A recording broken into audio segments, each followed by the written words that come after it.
Hello, hello, hello! Welcome to another wonderful episode of Anarchy Among Friends Roundtable.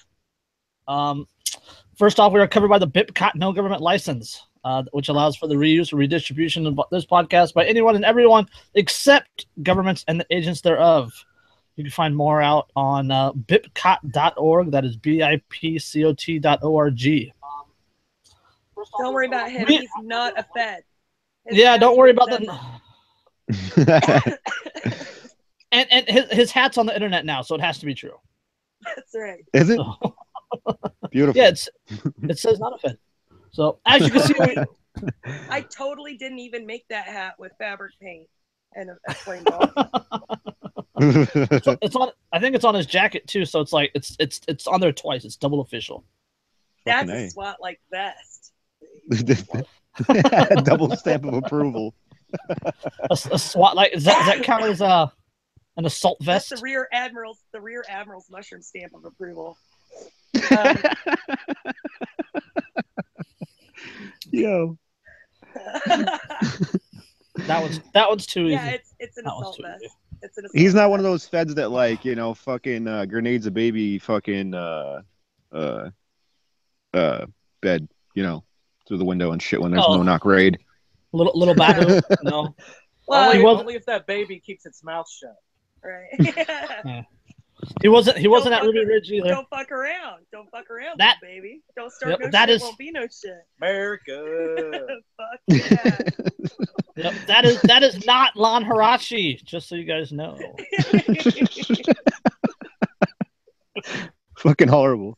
Coming again to save the motherfucking day, yeah. So, yeah, we're shorthanded. What are we supposed to talk about? Who fucking cares? We're anarchists. We And don't follow the babies rules. can be useful shields. They're useful shields. Yeah. Well, they're light enough to be versatile. Yep. I mean, IDF uses them all the time. They're lighter than a riot shield. When it's fucking, you run out of fucking ordnance and shit, you just like strap a bomb to a baby and have a stork drop it in. Yeah, that's right. Or set it in that direction and let it crawl. Nobody else suspects it. Or send it via drone. Medieval times, get them sick and then catapult them over the castle wall. God. Just drop them in the well. Biological warfare. Yep. Assault baby. Yeah, assault baby. Oh my God, we're all going to hell. If there is a hell, we're going. Yeah, I don't think you're even 5 minutes in and we're fucking already doomed. Yeah, we've said that before though. We said hell is where all the fun people get set. Goddamn right. Go to heaven. Go to heaven for the climate. Go to hell for the company. That's right. I don't know though. At the end of that, and like the dude was able to light his joint right off of his halo. That's kind of neat. I'd be down with that. Is a good point. Like that. Yeah. I'm pretty sure I think it was Nietzsche that said something about like all the interesting people aren't in heaven. Yeah, it's a good quote. All the fucking boring people go to heaven. Yeah, right. Fuckers in their khakis and their polo shirts and shit. I'm good. I can go to a fucking country club for that. Yep, fuck polo shirts. Now, Fam, we've got our own corner booth in hell, like with the reserve sign on it for us. Oh, for sure. In the VIP section. That's right. we got fam/court peeps. Yep. And it's not because of the shit we say. It's because we don't care about the roads. That's right. Or the poor people. Or the poor people. Yeah. Uh-huh. We're just selfish bastards. Or education, or healthcare. We don't know, and we don't care who's going to build the roads. Just don't make us pay for it. Fuck your road. Well. Why is that always the very first thing that pops in to a status head when you mention the roads? Government? Yeah, I don't know. It's a propaganda talk. It's a propaganda talking point, is what it is. It's because they see it everywhere. They repeat it. They're parrots. Well, Yeah. it's like you Well, that's think the about most it logically, interaction and most it's of them like actually have with the government. Yeah. like regardless of whether government directs the programs or not, people are the ones that fucking put the action forward and get it done, regardless. You know what I And mean? So it's like, people are the ones. hello, People are the ones who fucking pay for it. exactly. There's That's just what I there mean. just happens to be this middleman Yeah, that takes this enormous cut to line their own pockets exactly. and the pockets of their campaign contributors. So it's done less efficiently and more expensively. And I mean, Well, cut out that middleman. Well, and not only that, but the governments don't actually do it. Like there's No. very few actual government employee road crews. Right. Yeah. Right. The majority of the road crews are done by private companies on government contracts. Yeah. Yeah, exactly. Yeah. So They're the arbitrator, Mhm. so to speak, at a very, very high cost. Yeah. And how high is that cost, Dan? It's slavery. It's like the guy in Office Space. So you actually take the specs from the customer and you take them to the engineer. I watched Office Space earlier. My assistant Speaking of Office Space, right? With that whole idea about Great how movie. they had that algorithm where they were stealing like pennies on a dollar or whatever. Right, the one from Superman 3. Yeah. Yeah, right. Well, they said some guy was proposing that idea that they would tax every transaction like a fraction of a cent, right? And instead of having like a direct like sales tax or a federal income tax or state income tax or any of that shit, it was all transactions, a fraction of a cent on every transaction, even Wall Street transactions, and that would make up in terms of tax dollars to pay for everything. But they'd never do that, you know what I mean? Because then it's like, No. So I mean, if you were gonna tax, I guess that's a smart idea, though. I mean, it's better than what we got going on now because we're getting raped. Yeah, but it takes away a lot of their power to reward and punish. This people. is a I didn't plan this, you guys. This is a perfect segue into one of the articles that I wanted to bring up tonight. Awesome. Beautiful. We always get there eventually, don't we? Yep. Americans carve our own path. Americans spent more on taxes than food and clothes combined in 2016. Wow. And there's another headline that goes with that that's a side topic, but cops and the government took more from people just through civil asset forfeiture alone than burglars did, last year than burglars Highway did. robbery, man. So literally. Yeah. Let's see, So where is most of your money going, America? It is going right down the fucking shithole as interest payments on the national debt. Yeah. Which is still going up. Mm-hmm. Yeah. So well, dude, we're still paying off wars from like fucking like World War I and shit. Like we're still paying off. We're still paying off the Civil War. Yeah, exactly. That's what I mean. Oh. It says Americans on average spent more of their 2016 income on taxes than they did on food and clothing combined. That fact was revealed in data released earlier this week by the Department of Labor Bureaus of Labor Statistics. The data was collected by the Census Bureau. The BLS number, that's the Bureau of Labor Statistics, shows that the average, quote, consumer unit, meaning each financially independent family, spent $10,489 on federal, state, and local taxes, compared to spending $1,803 on clothing and $7,203 on food. Wow. The new data also revealed that taxes paid by Americans increased from 2003 to 2016. Personal taxes on average went from $7,423 for a consumer unit up to $10,489. That is a 41% increase for combined local, state, and federal taxes. Gotta love it. Think about that.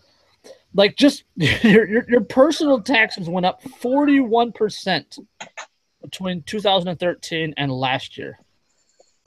So essentially translated that your indentured servitude cost you more. Yes.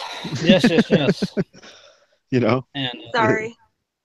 Declan was rocking a chair back into the window. I had to come put it in. And like, think about that logically, right? Like, if you had to balance your own checkbook in terms of like, okay, well, I have to, spend this for that, whatever, and budget it.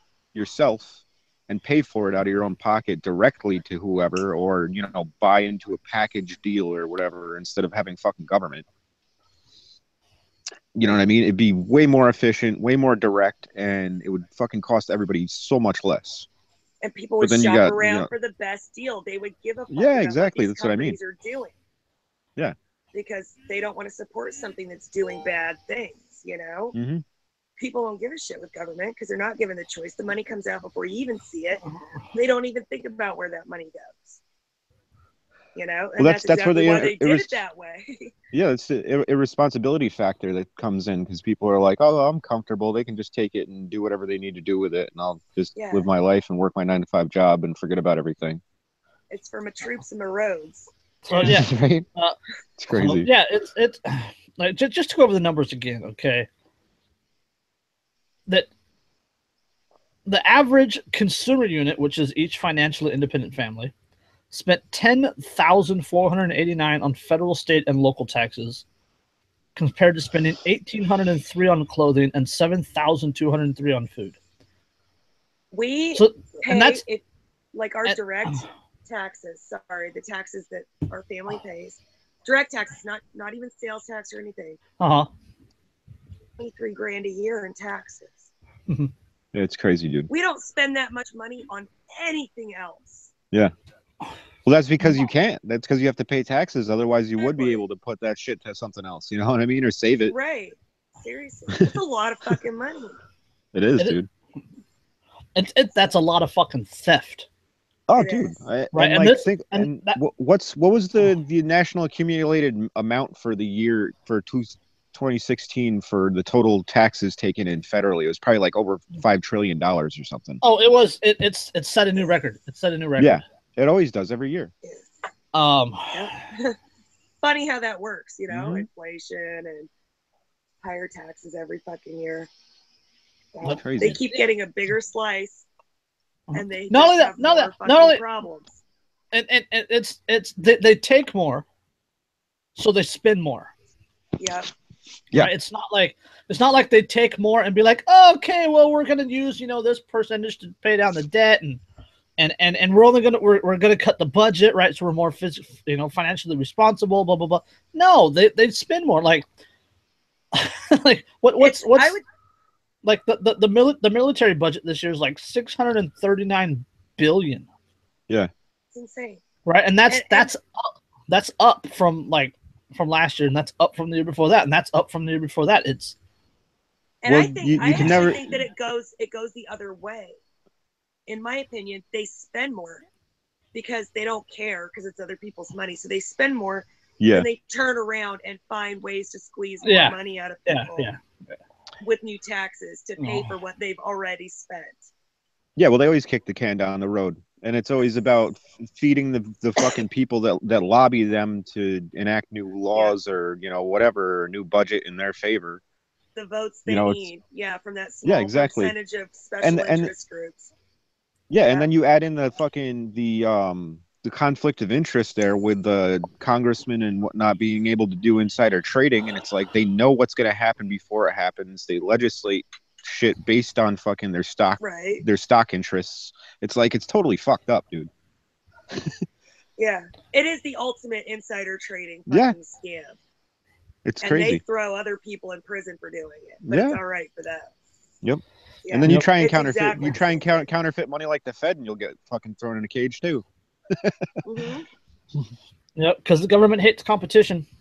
Mm-hmm. They do. So they have made their competition illegal, and they will send armed thugs to your home to kidnap and cage you. Yep, in the land of the Try to free. compete with them. Yep. Yep. If you try to provide the same service better and more efficiently with higher quality, they throw you in a cage. Yeah, and we know it's not based on legality because that's all bullshit. And regardless, yeah, and regardless, it doesn't apply to the people in power anyway. You know what I mean? It's just the slaves are subject to that law, and that's it. 2016, there were $3.15 billion spent by lobbyists. Of course. Mm-hmm. Jesus. That's have you guys actually ever sat down and looked at the website opensecrets.org? I've heard of it. I scrolled through it before. I haven't had a Oh chance my to like dig goodness. into it. But, Oh my goodness. That is a must visit website. Yeah. No, and like you can break it down by like industries. Right? Like yeah. this year alone, 2017 up to August 7th of this year, pharmaceutical and health products, the industry, spent $144,778,000 on lobbyists alone. The next highest spending industry, insurance, at $78 million. Now let me ask I'm curious what people think that lobbying money is doing. It's not paying the people who lobby. They don't get paid that much. Where do you think some of that money goes? It's fucking bribes. It's campaign contributions. Of course. It's legal payoffs. This is shady fucking shit. It's legal payoffs is what it is. Because they directly benefit. Yeah. Do you you can call it campaign contributions all you want, but it's fucking legal payoffs. Do you honestly? Lobbyists are political insiders who know the people in government who go in there to manipulate the fucking system from the inside. Yeah, exactly. By seeking favors and manipulating the system. Are former congresspersons. That's why they get paid millions of dollars. Yeah. They go straight from Congress to K Street, dude. Yeah. Do people honestly believe it is a just a happenstance coincidence that lobbying no okay, I'll get to that. That happenstance coincidence that the pharmaceutical and healthcare industry and insurance industry combined for over $200 million in lobby spending this year alone, and Obamacare repeal not passing. Yeah. Oh yeah, that's not a coincidence at all.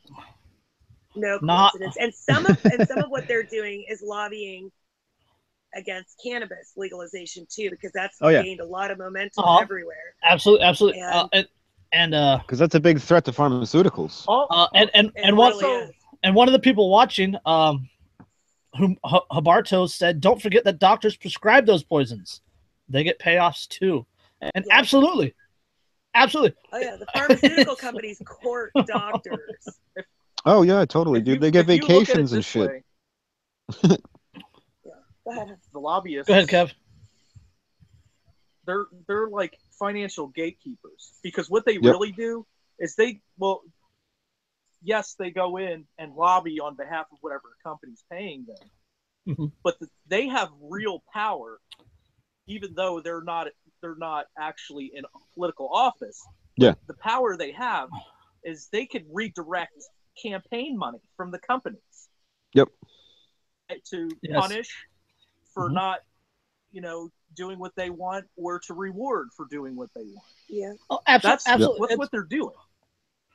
Yeah, it's total manipulation. I tell people all the time that the people that truly run this country aren't elected. No, not at all. No. It's a huge bureaucracy, dude.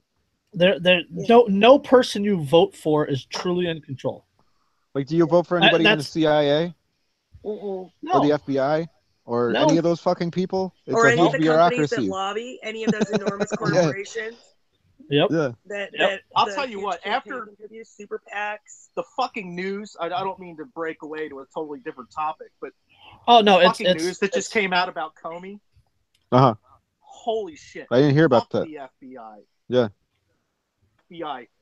Comey had written fucking Hillary Clinton's cleared Hillary Clinton before he fucking even interviewed 17 key fucking witnesses.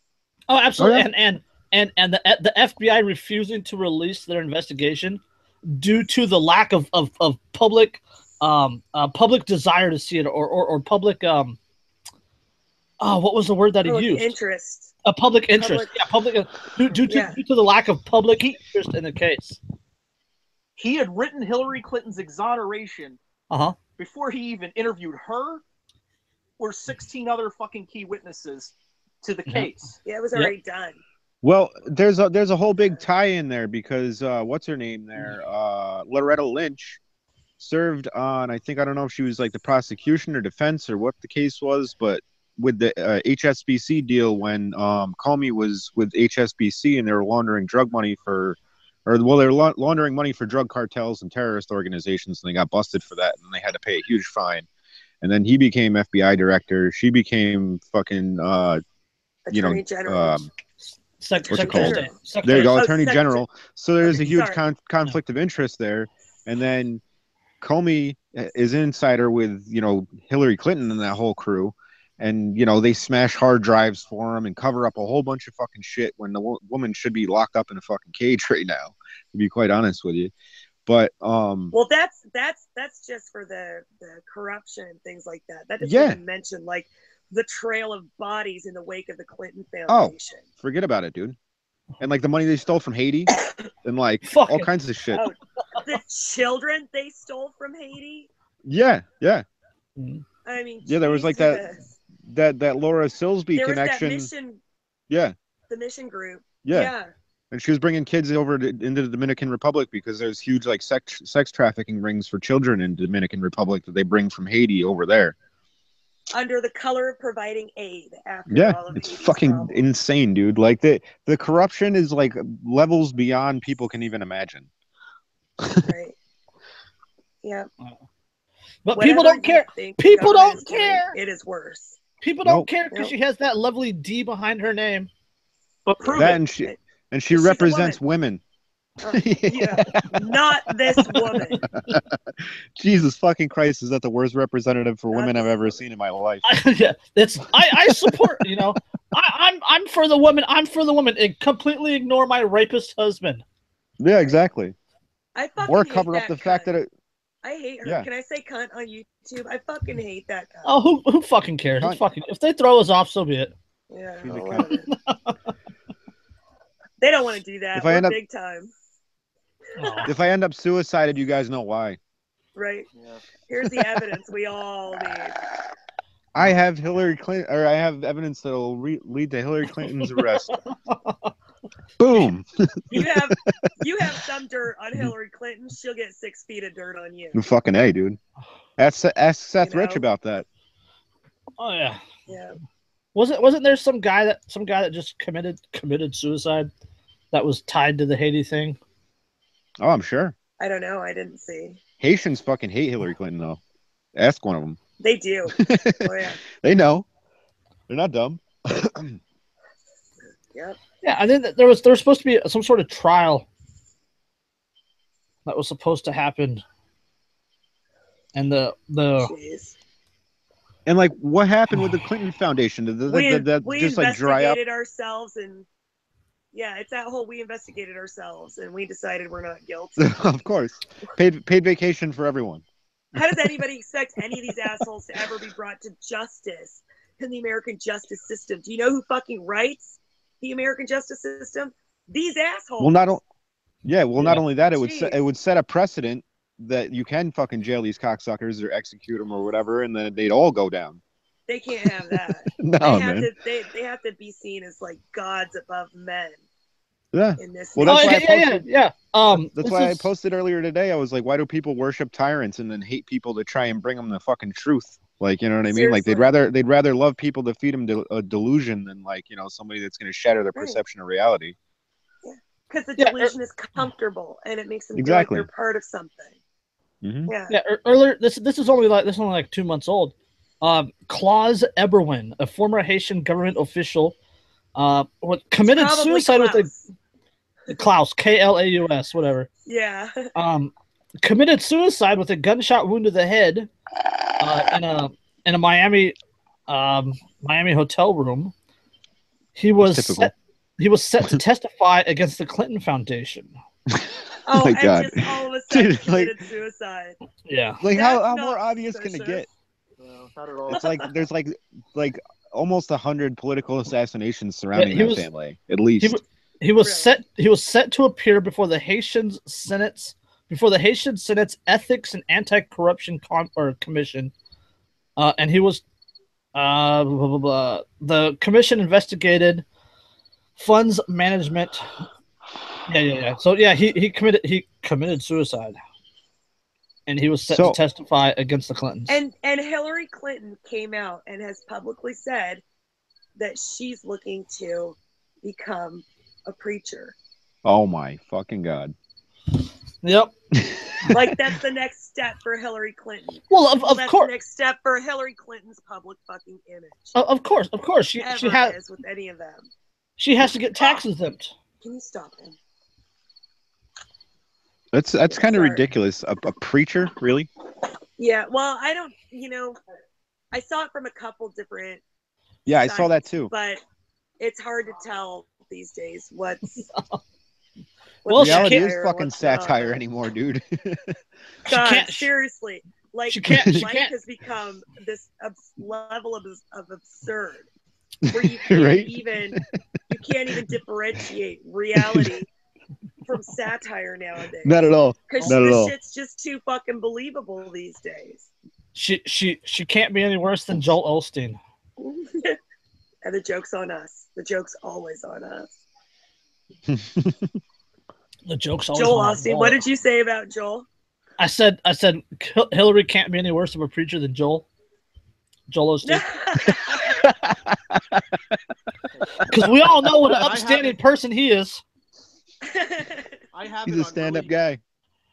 All right, Kevin's gonna give us the reality of the Osteen situation. No, I don't know the reality of the Osteen situation. I was just gonna say I have it on good authority that Hillary Clinton personally is detested. She is a horrible, fucking horrible person. She's just this hateful cunt. I have that thinks that she's better than every fucking buddy else on the I have friends who are Capitol Police officers and who are Secret Service who confide in me and tell me that, hey, they point to Hillary's detail and says, hey, you see those fucking guys on her detail? And I'm like, yeah. They fucked up. They did something wrong. They fucked up somehow. Yeah. You don't get assigned to Hillary Clinton unless you fuck up. Well, dude, that's a punishment. when they were in the White House, when her and Bill were in the White House, she used to refer to like the detail as fucking dogs and shit. Like she was totally disrespectful to like everybody. No. It's worse. Yeah, it's way worse than that. She's a fucking horrific person. Yeah, dude. Terrible human being. She's just like the worst you can imagine. She's like, I'd call her a cunt, but that would be disrespectful to cunts. Yeah, well, cunts are useful. Exactly. They're warm and they're soft and they provide pleasure in children. And you can beat them up like an old baseball mitt. That's right. We can't even call her a cunt. Cunt is way too good of a word for her. Seriously, she is a fucking terrible human being. And that's not just conjecture or an opinion. Yeah, no. That is solid. I think like harpy is maybe a good word. Succubus. Harpy. And I don't mean harpy the way that it's been casual use. I mean like Jason and the Argonauts. Harpy. You guys remember the harpies in that movie, Jason and the Argonauts? Yeah, that kind of harpy. That's From the Iliad. Yeah. Right. I thought you guys would enjoy that little bit of. She's a fucking gorgon. Oh, I know. Definitely. Word for it. Definitely, man. She's terrible. I mean, that pretty much just confirms everything that I've already heard from, like, in terms of people that have dealt with her personally, like from interviews, like that were on the Secret Service detail back when they were, like, in the White House, and I forget what the one guy's name was, but he wrote a book about it, and he said that she was just horrible. Yeah, she's absolutely what I consider a manufactured person. Oh yeah, totally. Dude. Yeah. Oh. Yeah. She's a puppet for the globalists. Mm-hmm.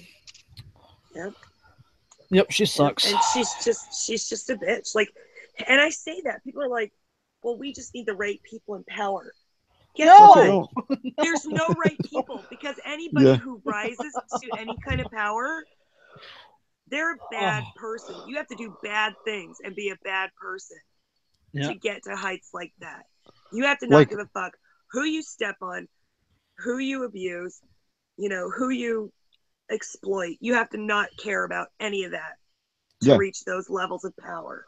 So no, there's no such thing as having the right person in power. None of those assholes are the right person. No, the individual, the people sitting at home, minding our fucking business, we are the right people, and we don't fucking want to do that. Exactly. Because we're the right people. It goes back to what we said earlier about the right people, right? The people that are truly in power will never run for political. When's the last time a Rothschild ran for office or a Rockefeller ran for office? They don't have to. They don't care. Or a Soros. When's the last time Soros or an Ansky or a Koch brother? When's the last time any of them ran for office? Or a Warburg? It was Nathan Rockefeller when the Rockefeller family brought back false news that Britain had lost at Waterloo, and stocks plummeted, and then the Rothschilds bought them all up, and they essentially bought Drake for pennies on the dollar. Absolutely. And that was when it all started, pretty much. And then Nathan Rockefeller said he doesn't care who sits on the throne as long as he controls the country's money. He said it was the best piece of business he ever did. Oh, that was Amschel Rothschild. Yeah. Rothschild, Nathaniel Rothschild. I kept saying Rockefeller. Huh? I meant Rothschild. The figureheads, right? The main puppets, right? Like Trump and Clinton and Obama and all these people. They're just that. They're puppets, right? Like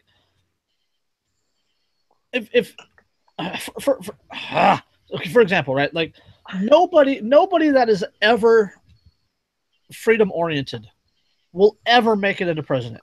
They will never have any sort of real power in this country. Like Ron Paul was as close as we got. Yeah.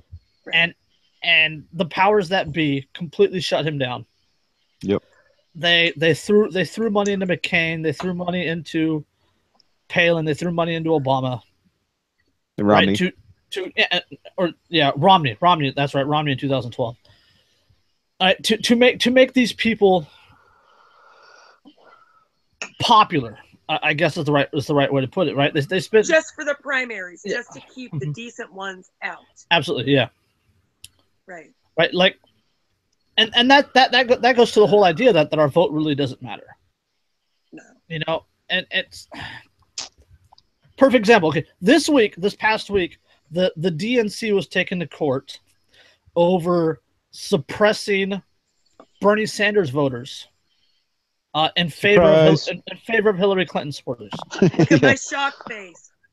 Right, I know, completely shocked. Right, no refunds. Like this is out there. Like this,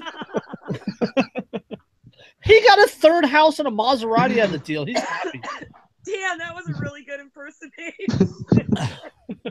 I'm really good at impersonations. I just don't really do it too often. But so Bernie Sanders again. That was funny. No refunds.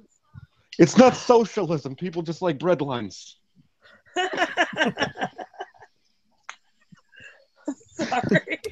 I found him so ridiculous. Like, he was such an obvious fucking dude, I remember I saw a video of him defending breadlines. He was like, well, at least everybody gets to eat. I was like, that's not how breadlines work. They run out and everybody else is shit out of luck. Exactly. Yeah. Yeah, let's let government manage shit because they do such a fucking good job with everything. We have so much evidence of this. Right? Fucking Christ. Oh, yeah, so fucking Bernie Sanders, and he was so popular, and I couldn't. That's how fucking stupid America has become. Yeah. He was popular with the young, like with mostly. And that's the scary part, dude. Frankly. Because those kids are influential and they're going to fucking become socialists, and those are going to be the people that go into government office and fucking we're all screwed. All right. They have no idea what they're fucking asking for. That's what happened with No, not at all, dude. All the people who are in these high positions of power now, those used to be the fucking hippies people. Exactly. And you would think they would be open-minded with all the LSD that they did, but they're not. You would think. Fucking and you know what? Jesus. And if I went and I punched fucking Bernie Sanders in his old fucking turkey neck, then if I just punched my neighbor in the neck. Oh, of course. So punched him in his turkey neck. I fucking love it. All right, so Communist. all right, tinfoil hat time. Tinfoil hat time, Dan. Oh boy. Okay. Strap it on. Hey, wait a sec. Wait a sec. Do we have any comments? There were some comments. They were pertaining to earlier what we were talking about. Oh, okay. But Dylan's watching. Hi, Dylan. Hi, Dylan. What up, Dylan? Shout out the comments as they come All right. up. We should do it that way so we know. Okay. Like, so people can be All right, involved so- in our conversation.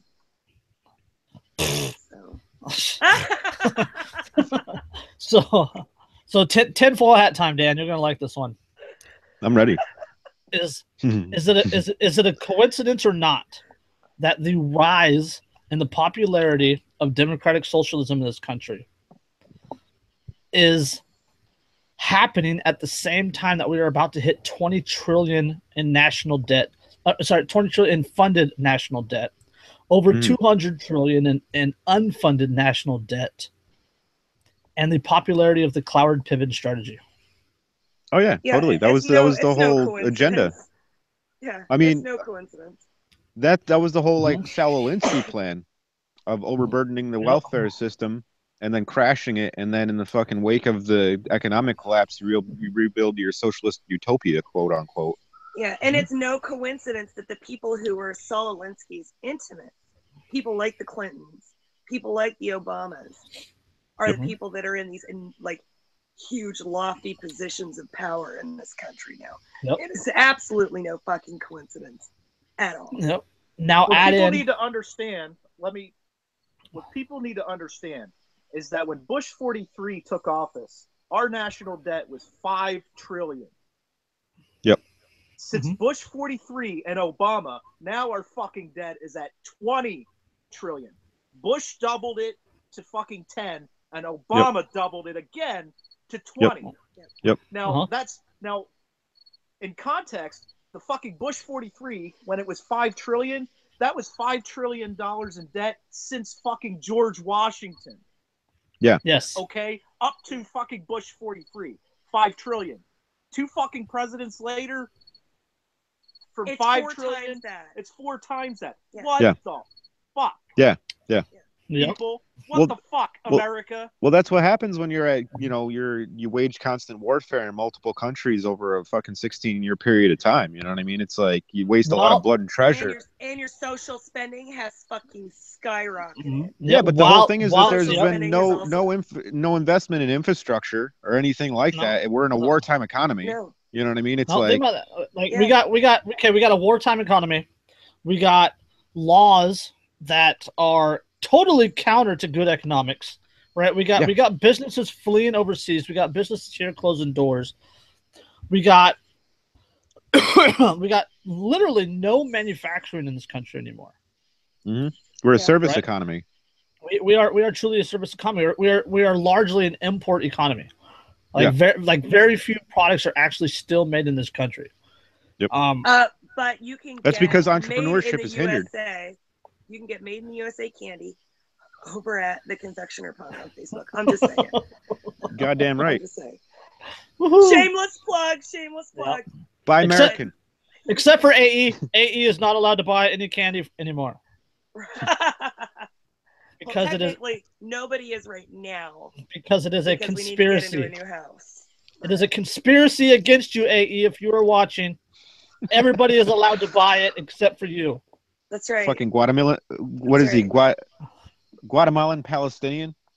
Yep. No, he's Salvadoran. Salvadoran. Salvadorian. Sorry. He's worse than Guatemalan. Jesus Christ. I didn't know it got worse than that.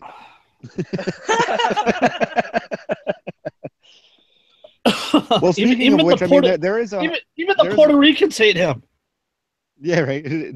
There is a hardcore border wall between Guatemala and Mexico. So, I mean, that should say something. Yeah. But to be fair, I went to school. I went to this private school in like middle school, and one of the kids there was from Guatemala, and he was the nicest kid. I'm sure. Know? But Well, I mean, when you come from a third world, I just had to. I was gonna say, when you come from third world living status to some place where you can actually like kind of make it. to McMinnville, Oregon. Yeah. Well, I mean, no, but I mean, like, you appreciate what you got. You know what I mean? As opposed to somebody that's born into it. Yeah. Right. Seriously. Yeah. So yeah. Back to the Cloward Piven thing. Yeah. Like we have been we've been at war for like 200 years, but like the last 16 years, perpetual war, the bad economics, the businesses going overseas are closing doors, no manufacturing, no infrastructure, reaching 20 trillion in debt, like people screaming, "Give me, give me, give me, give me, give me." The whole fight for 15, right, and the rise in the discussion of universal basic income. Right. Yeah, and not only that, but so you look at all of this, and you wonder how these generations got this way. And then people still don't make the connection to compulsory government school. How did they fucking miss that connection? The parents raising kids now, the teachers, the people in power of influence, they were hippies. Yeah. Right. And I'm not saying anything bad about the hippies. Okay. Like I have a huge internal hippie, but they weren't the love and peace hippies. They were like the activists, the socialist hippies. The socialist hippies. Yeah. Right. These people that were not raised on good economics. They were raised on feelings, and and the idea that they're entitled to things that they really aren't. Like the entitled to free healthcare, entitled to free education, entitled to this, entitled to that, and it's. And they're the ones running the Department of Education, people. Mm-hmm. They're the ones fucking running the Department of Education. But what do? We fucking tell them that they're not really entitled to it, but the government fucking says that they are, and subsidizes them. Yeah. So then we look like fucking idiots. Yep. Yep. Yeah. Not only that, but the people in the government that are telling them this, they're the hippies, man. I mean, like they were. Yeah, absolutely. But they're not doing it for altruistic reasons. They're doing it because of this Cloward Piven strategy of bringing the system to collapse so that people scream for communism. I think they fucking accomplished. I think mission accomplished. Yeah. I mean, it's absolutely. It's technically not happened yet, but I mean, I think they tipped the scales. It's only a matter of time. There hasn't been like an event horizon for it. It's been gradual. The inevitability of it is what you're talking about. Yeah. Well, that's what that's the socialist method. Well, anyway, like the Fabian socialist method of incrementalism and like totalitarianism, where it's like it's totalitarianism through normalization. You know what I mean? They do it gradually, so that it's like I always use the analogy of boiling a fucking frog in water. You like heat the water up gradually, and it doesn't realize it's fucking boiling. Right. Yeah. Yes. Yeah. And it's the same way. If you can make people think that it's their right, if you can make people think nobody has a right to expect them to work for money, so they vilify money, and they vilify capitalism. Capitalism. They vilify the very basics of providing for your own survival. Yeah. They vilify this. Right. A free market of self-sufficiency, of individualism, of that's very wicked to them because there's no guarantees. So well, the whole thing is that and they sell guarantees. Yeah, that's and selling to scared people. Dependency, in turn, kills fucking innovation. You know what I mean? Because it's like.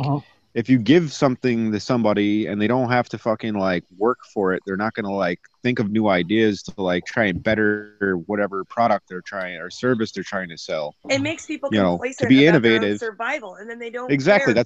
That's what I mean. Yeah, and they don't care if something's efficient. They don't care about finding a better way to do something that costs less money. They don't care about. Actually, they think that they're the environmentalists, but they don't fucking end up caring about the environment. No, not at all.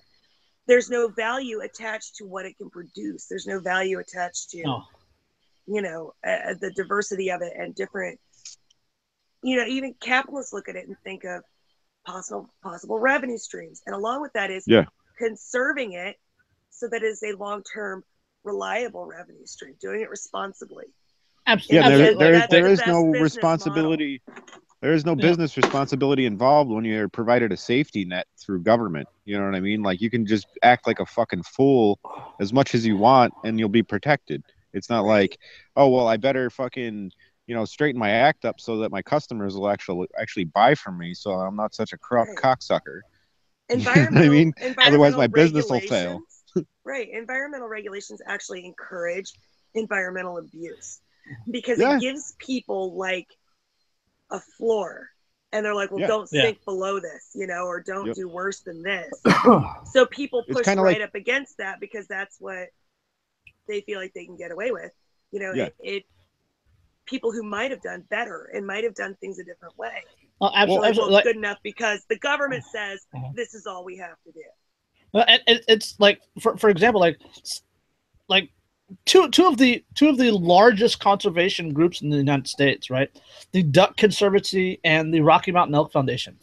They're hunters, right? They're outdoorsmen. They're people that are in the outdoors, or people that spend the time out there, and they donate like millions and millions and millions of dollars a year to protect the environment, to do cleanups, things like that. Yeah. And then on the flip side, they have an interest in it. And on the flip side, you have DuPont, right? Like, look at what DuPont has done to India, right? I mean, you got kids being born with 3 legs and 3 arms and 9 fingers, and it's fucked up, dude. With their fucking their eyelids sealed shut, and just like. And then the Monsanto deal in India, where the fucking farmers killed themselves in fucking mass, like they mass suicided because their fucking crops failed. Because their crops failed, because of DuPont and Monsanto. Those companies, they don't care about the environment, right? Yeah. Well, not only that, they have a revolving door with the EPA and the FDA. Yeah, absolutely. They spend a lot of money on lobbying, high paying executive jobs for family members of politicians and whatnot, and they have all this protectionist laws passed in their favor. Is it really bad to build a company in a country with weak environmental laws to purposely exploit them? Exploit it? Yeah, is that bad? It's immoral. Yeah, whether it's bad or morality, like we talked about earlier, morality and legality are entirely different things. Yeah, and in a free market, they would fail because there's no protectionism. You know what I mean? But they're protected. Their corporate headquarters are here. Yeah. Their factory is where the environment is weak. So they get corporate protections in exchange for their campaign contributions. And at the same time, they're overseas exploiting weaker environmental laws. So they shut out their competition by making the environmental laws here very strict. So no business here can grow. And become competition to them. Yep. And meanwhile, they're so big that they are in other places with less strict laws, exploiting those to make big business here. Yeah, and in a truly free market, without these environmental laws, without these protectionist laws and DuPont's favor here, companies here could spring up with competing products in a more environmentally stable way. Yeah. Right. Like to quote. To quote Derek J. Freeman, Derek J's Victimless Crime Speed. Look it up on YouTube; it's absolutely fantastic. But he says that if Starbucks dropped bombs, I wouldn't go there. Right. It's and this. Go ahead. I was going to say the same thing with like what Milton Friedman said about like if the Central Park being privately owned. He's like, do you think that the owners of private or Central Park would want to pollute that or like make it look disgusting so that nobody would want to visit it? Hell no. Exactly. It's not within their interest to do so. It's more valuable for them for it to remain a park in one of the biggest cities and keep it pristine, planet. Right. But it is. But on the flip side, if you didn't have the laws here, those companies that exploit the environment could fucking spring up here. They could bring that factory stuff back here. Well, absolutely. But the American people would then know about it. We would see it. People wouldn't buy their shit anymore. They do it where it's hidden from us. That's the idea of doing it overseas. If they brought that's the whole here, idea of multinational corporations too. Customers. Yeah. Because they have no loyalty to the country that they're actually doing business in. Perfect example, like of companies doing it here. Nestle water right now. Yep. They're in a $1 billion lawsuit over stealing water from the conifers here in California and from the Great Lakes, all kinds of from the places Great too. Lakes, and labeling their water as spring water when it actually comes from tap and all this other stuff. And the market has responded. Like, people have stopped buying Nestle due to the exposure of Nestle's actions.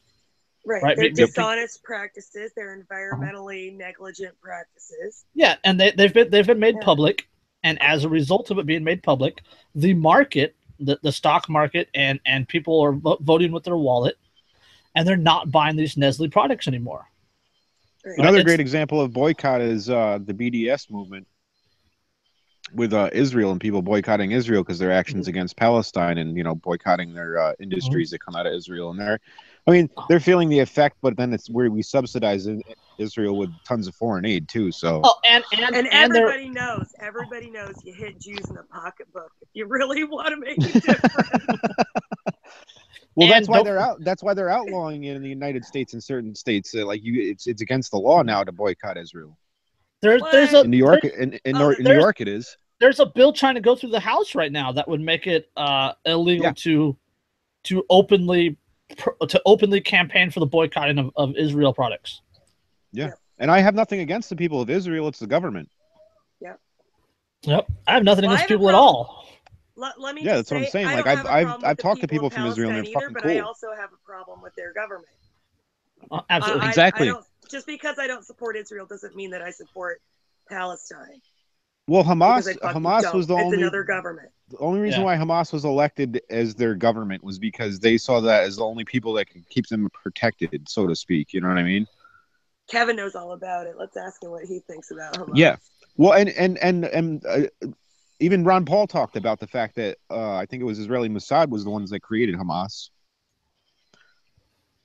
Oh. What does Kevin have to say?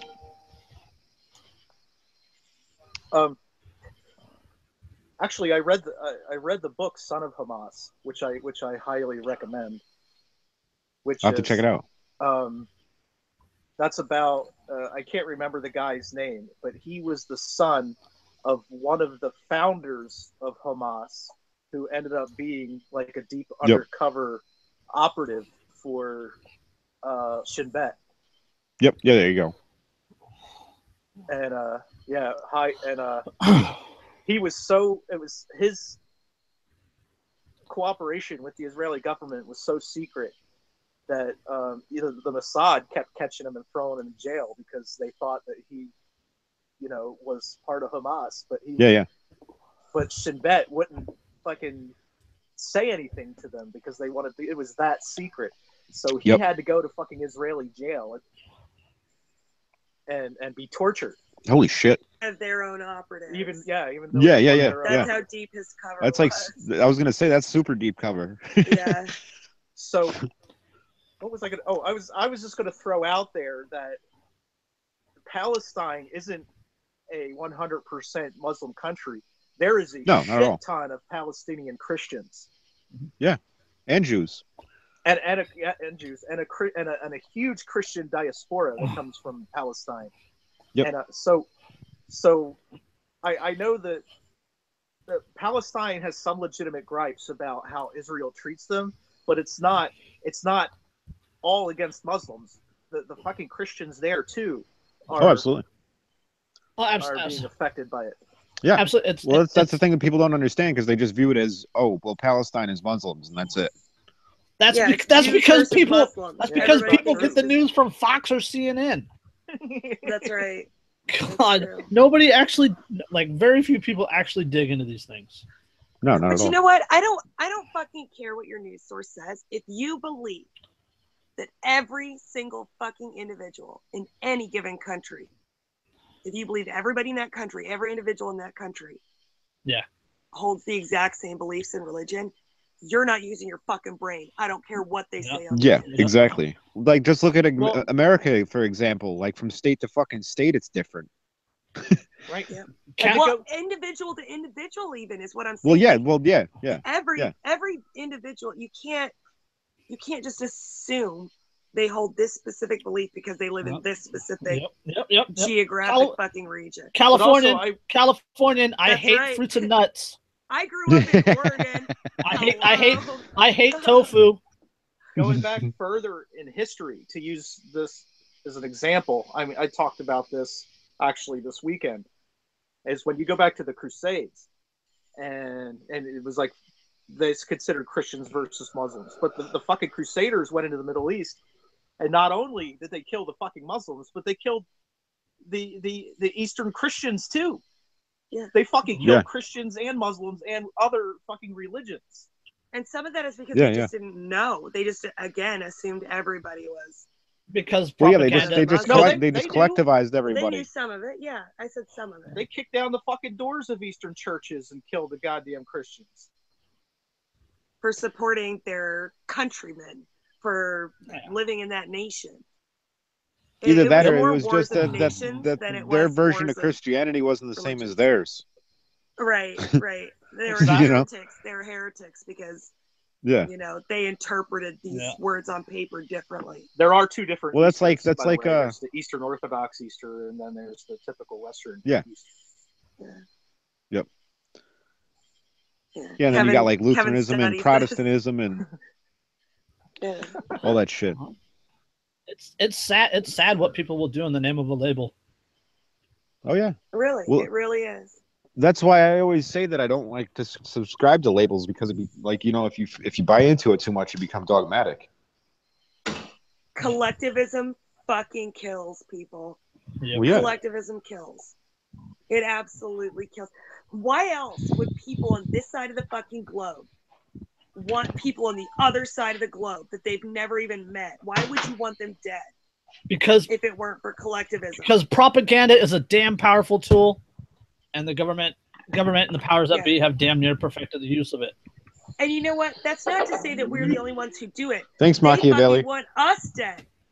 They want us dead too, because of collectivism. Yep. So it's not just us. It's the concept is that when you group people and ascribe this or that trait to the group, whether good or bad, you are engaging in collectivism. And collectivism is what makes you want to kill strangers. Yep. Oh yeah. That dehumanization. Scratch a collectivist and a tyrant bleeds. Right. Exactly. Exactly. Well, that's the whole thing. You collectivize people, and then you dehumanize them, and then it makes them easier for the people that your soldiers to go over and murder all of them without question. Well, I would say that collectivism is how you dehumanize. Well, yeah, that too, exactly. People. It's kind of a it's a it's a catch-all. Seem different. You have to make them seem different. You have to make them fear that, because it's the unknown, because it's so unfamiliar. Yeah. Well, Huxley had a great quote about that. Huxley had a great quote about that, about how you teach people to dehumanize another group of people, and then you don't question when you go over to slaughter them or whatever without question. Yeah, because then you have in the minds of the people that you are answerable to, you already have this presupposition that those people you killed were bad people. Yeah, exactly. So you don't question your morality at all. Yeah, they don't question you because they just have already assumed that those are bad people. Yep. And then you get home and then you question what you did, and you're like, oh fuck, man, like maybe I shouldn't have killed those people, and then you end up with PTSD and fucking possibly end up suiciding yourself because of the fact that you can't deal with what you dealt with. Right, because you're one of the ones who's actually been there, actually seen them, actually seen that they are fucking human beings just like the rest of us. Well, not only that, but there's people that like I've talked to that are Vietnam veterans, and they like saw it firsthand, like how they'd claim a hill, and then the fucking people that directed them to claim that hill would tell them to retreat or whatever after claiming the fucking hill, and they're like, okay, well, we just fucking lost like thousands of people in this battle for this fucking position, and you're gonna fucking relinquish it? Like, fuck that. Like, there's people that were like, soldiers that were pissed off at their, at the staff, the upper staff, because of what was going on. And they were like, well, we're just being used as fucking pawns and being moved around for your little fucking games, and it's not even about like winning here. Cannon fodder. Mhm. Cannon fodder. Yep. And the assholes who want these wars, these assholes who start these wars, not a single one of them is out there actually fucking Oh, fuck fighting. no. Oh fuck no, hell no, Ever. no. And the Ever. people I mean, that at least, you know, the- like the in the peop- medieval era, you kind of have to at least respect like the feudal lords because they led their fucking people into battle.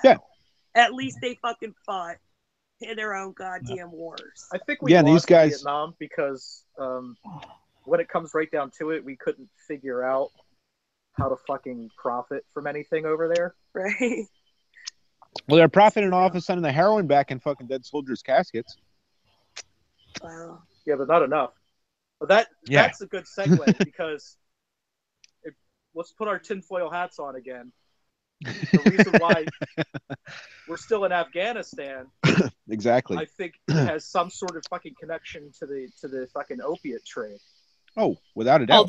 there is no coincidence that us being in Afghanistan for the last 16 years, combined with the rise of the opiate addiction here in the United States, right, with oxy Yep. and heroin and all these other, you know, opiates, right? It's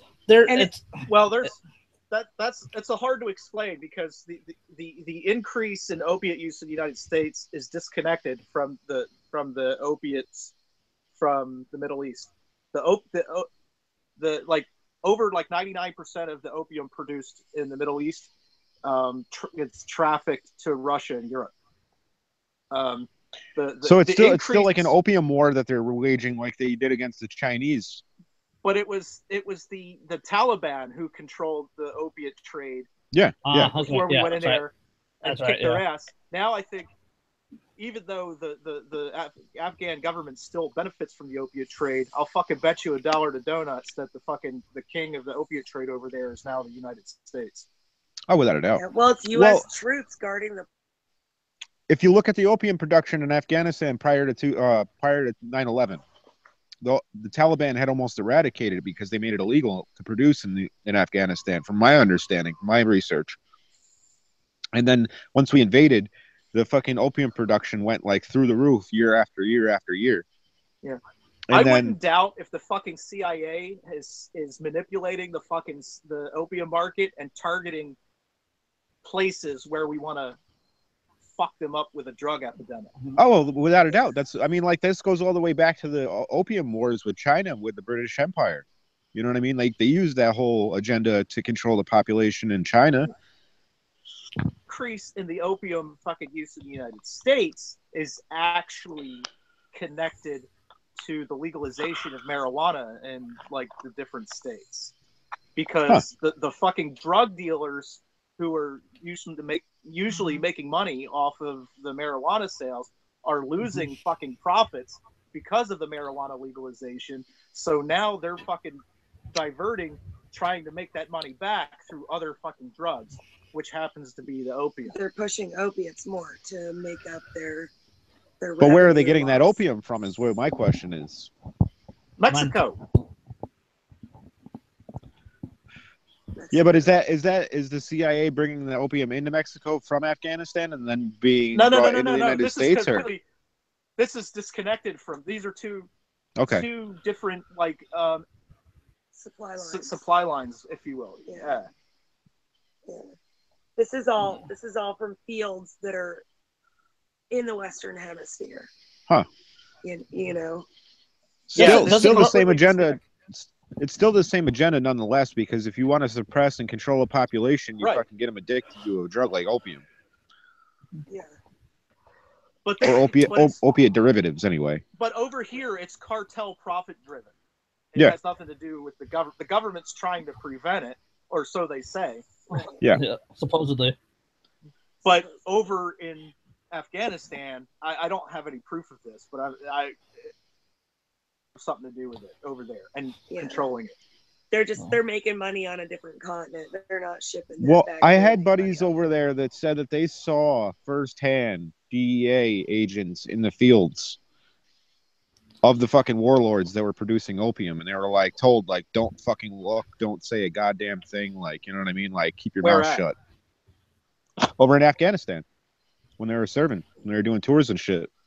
Well, and people think that the government's trying to eradicate the drugs here. No, they're fucking not. Because then, do you know how much money they've spent on the war on drugs? Do you know how much they've raised taxes for the war on drugs? Do you know how many jobs that's created? Do you know how many people's livelihoods depend on the fucking war on drugs? They don't want the war on drugs to end. No, the war on drugs is the war on competition, is what it is. It's a means of control. Oh. Because I know people that got busted with shit, and then they were told, like, okay, well, if you sell drugs for the government, you're fine. But if you don't, then you're going to do jail time. And they're like, fucking like kind of manipulated into a position where they're selling drugs for the fucking feds. And it's like, that shit is crazy, dude. Like, it gets crazier than people think. Yeah. Well, I got a quote here about drugs, you guys, if you guys don't mind, real quick, from Ben Stone, Sedition, Subversion, and Sabotage, Field Man #1. He says, when the time comes, government will back down and allow more and more legal recreational drug use. The move to legalize it and tax it and legalize marijuana are nothing more than a continuation of the same ruse using pacification techniques to let control public resistance. Eventually, marijuana will become mainstream and will be corporately controlled like the alcohol industry. Only a small handful of crony corporations will be allowed to grow it, transportate it, or sell it. The price will be fixed by regulation, and taxation will be built into the price structure on multiple levels.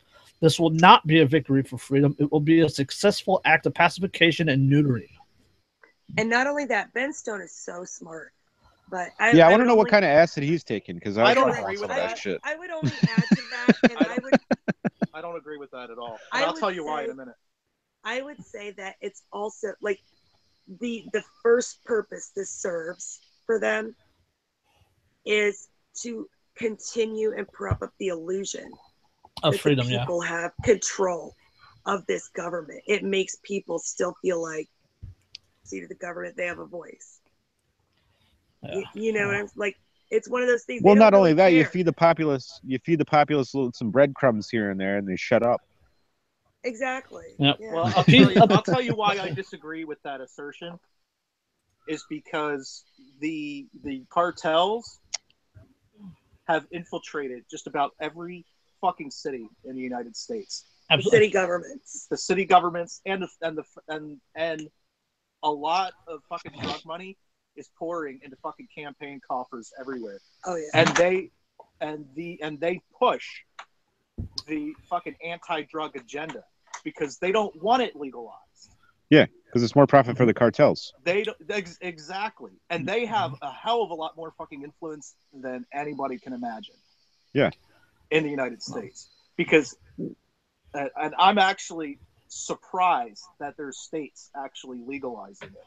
And I don't think that it's mutually exclusive. I don't think that it has to be either the government will do it because it pacifies the masses, or they won't because they depend on money from the cartels.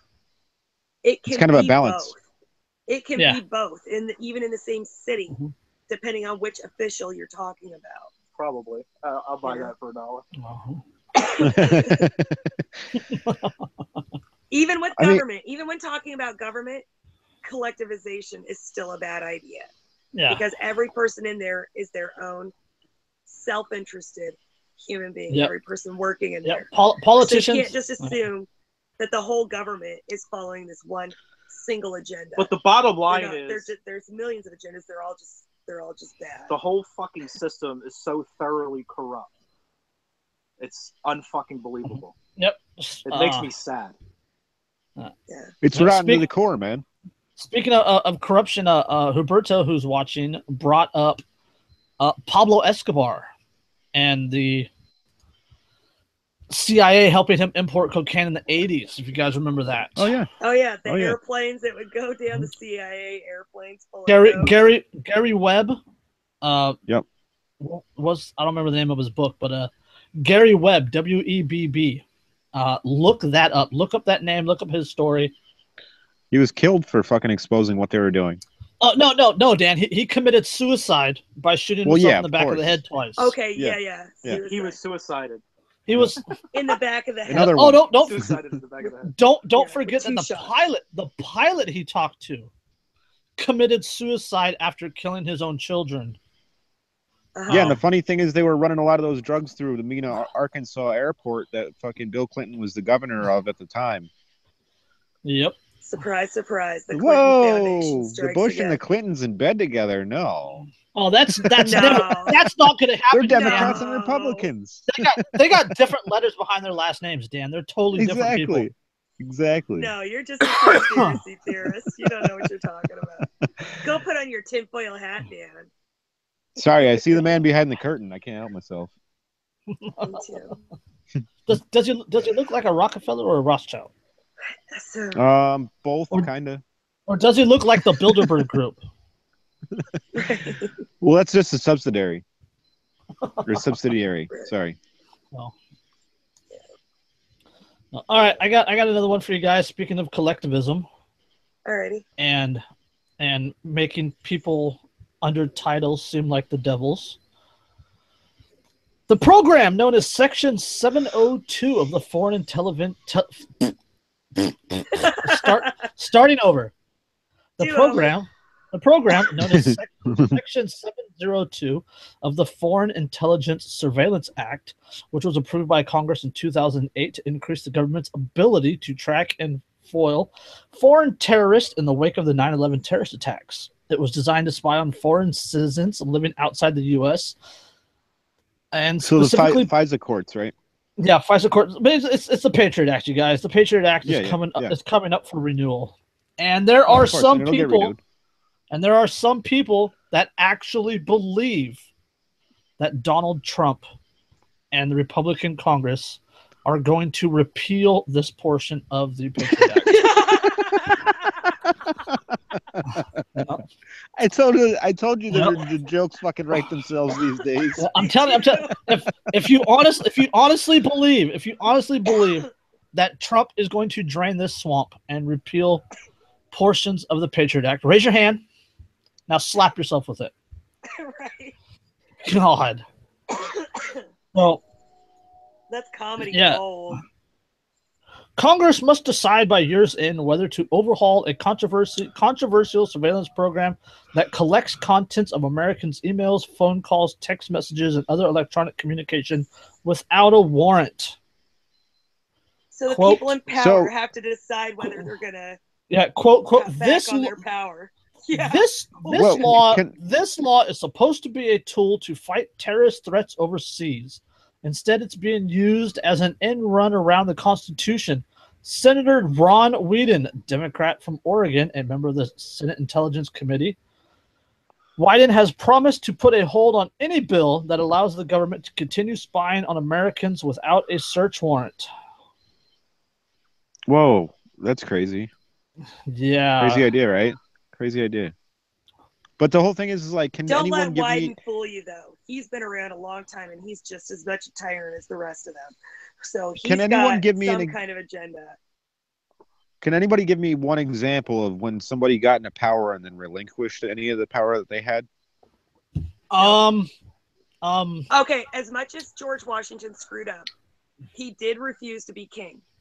He wanted to retire. He was done. He refused to be king. Yeah. And he said, but then he waged a whiskey rebellion on the fucking, people that wouldn't pay whiskey tax. He did that was first, it before? And then later, when he was older, he didn't want to be elected again. He didn't want to be king. He just wanted to go back to his slaves on his plantation and live the rest. I can of his respect days. him for that. And chop down cherry trees, the wooden teeth, and all that other stuff. We live 15 minutes from where that allegedly happened. From the Dairy Farm plantation. Do you really? He grew up. Yeah. Nice. Yeah, and awesome. His mother's house is in downtown Fredericksburg. It's like 20 minutes from here. How far are you guys away from what the fuck is it? Thomas Jefferson's estate there. Montpelier. Yeah. Yeah, no, it's like an hour and a half. Oh yeah. That's not that bad. My dad and I stopped there when I PCS'd here. We stopped and looked at it because we drove across the country together when I got stationed over here. So yeah, we stopped and looked at Montpelier. Like, it's a hell of a house, let me tell you. Even though he owned slaves and shit, like, that dude was a fucking smart motherfucker, man. Yeah, he suffered from that same blindness that all of these statesmen did, where, you know, back then, white men, the men who were in power, they were the ones who had the rights. And when they were talking about rights, they were talking about rights for themselves and their people and their own, you know, their own social strata. But at the same time, the Declaration of Independence was a fucking terrorist document when you think about it. Absolutely. You know what I mean? What? Like that's absolute fucking treason. Like to even like produce something like that and then say that like, well, we have the right to fucking abolish the government that we create if it becomes destructive to its own means or ends or whatever, right? Yeah. What? And he even said, what Washington and the founders did is no different than what Jefferson Davis and the Southern states did. Yeah. No. Right.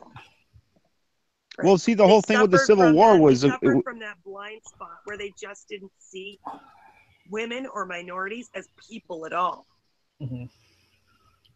So, like you know, the people like them were the only real people. Those were the ones with the rights. What are you talking about? The founders, like they had these great ideas, they just failed to apply them universally because there was these whole segments of the population. There was a big argument, like, you know, in the debates in terms of, like, you know, the Federalists and Anti-Federalists about, like, you know, abolishing slavery, like when they were voting on the Constitution.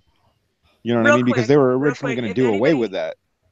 Right. Real quick, if anybody's really interested in that topic or the debates surrounding the entire Constitution and Bill of Rights, the book Decision in Philadelphia, the Constitutional Convention of 1787, that's a fantastic fucking read. It is thoroughly scholarly researched, and it's a great book. Yeah.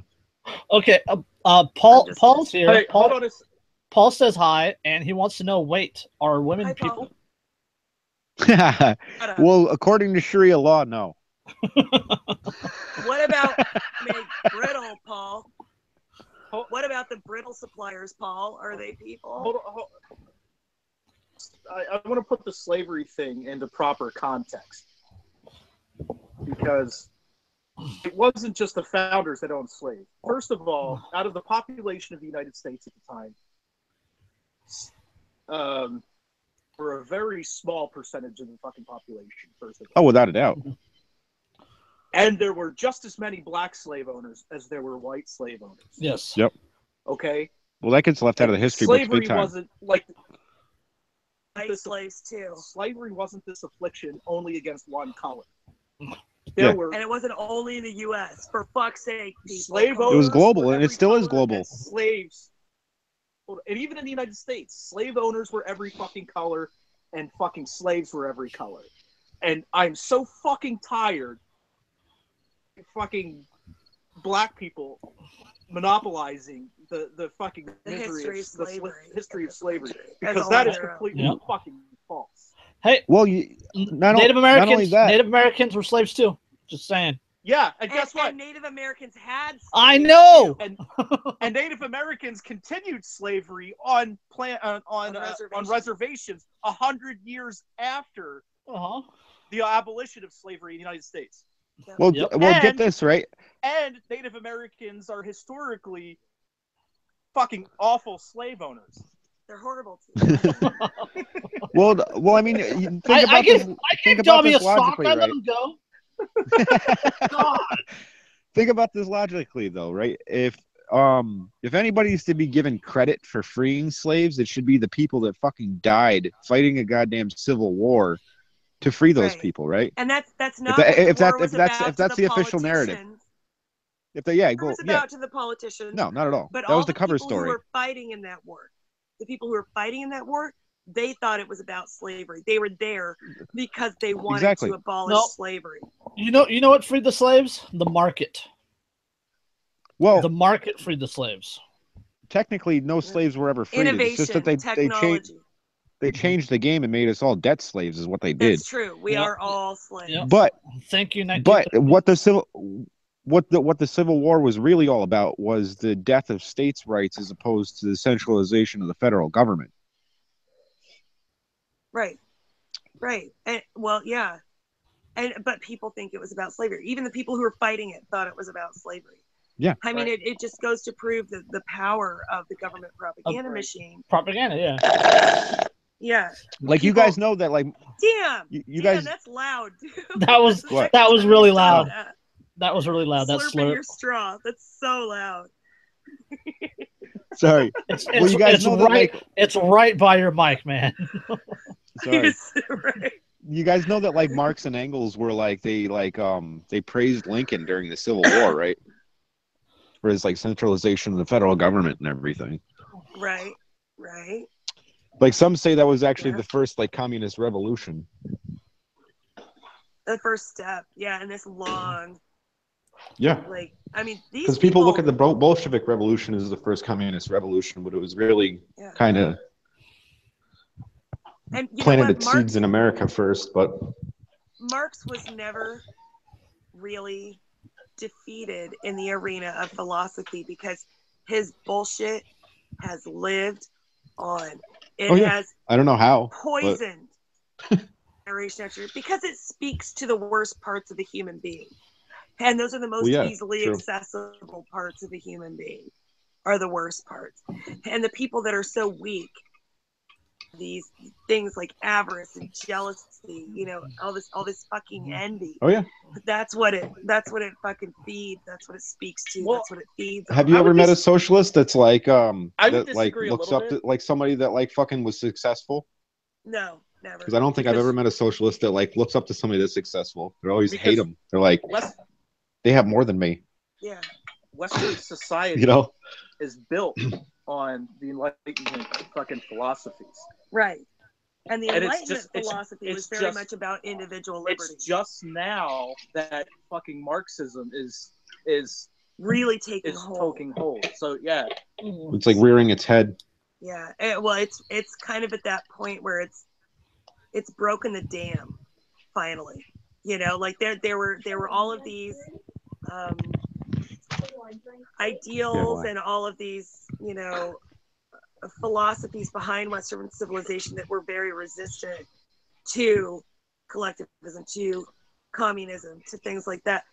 And that held it back for a long time.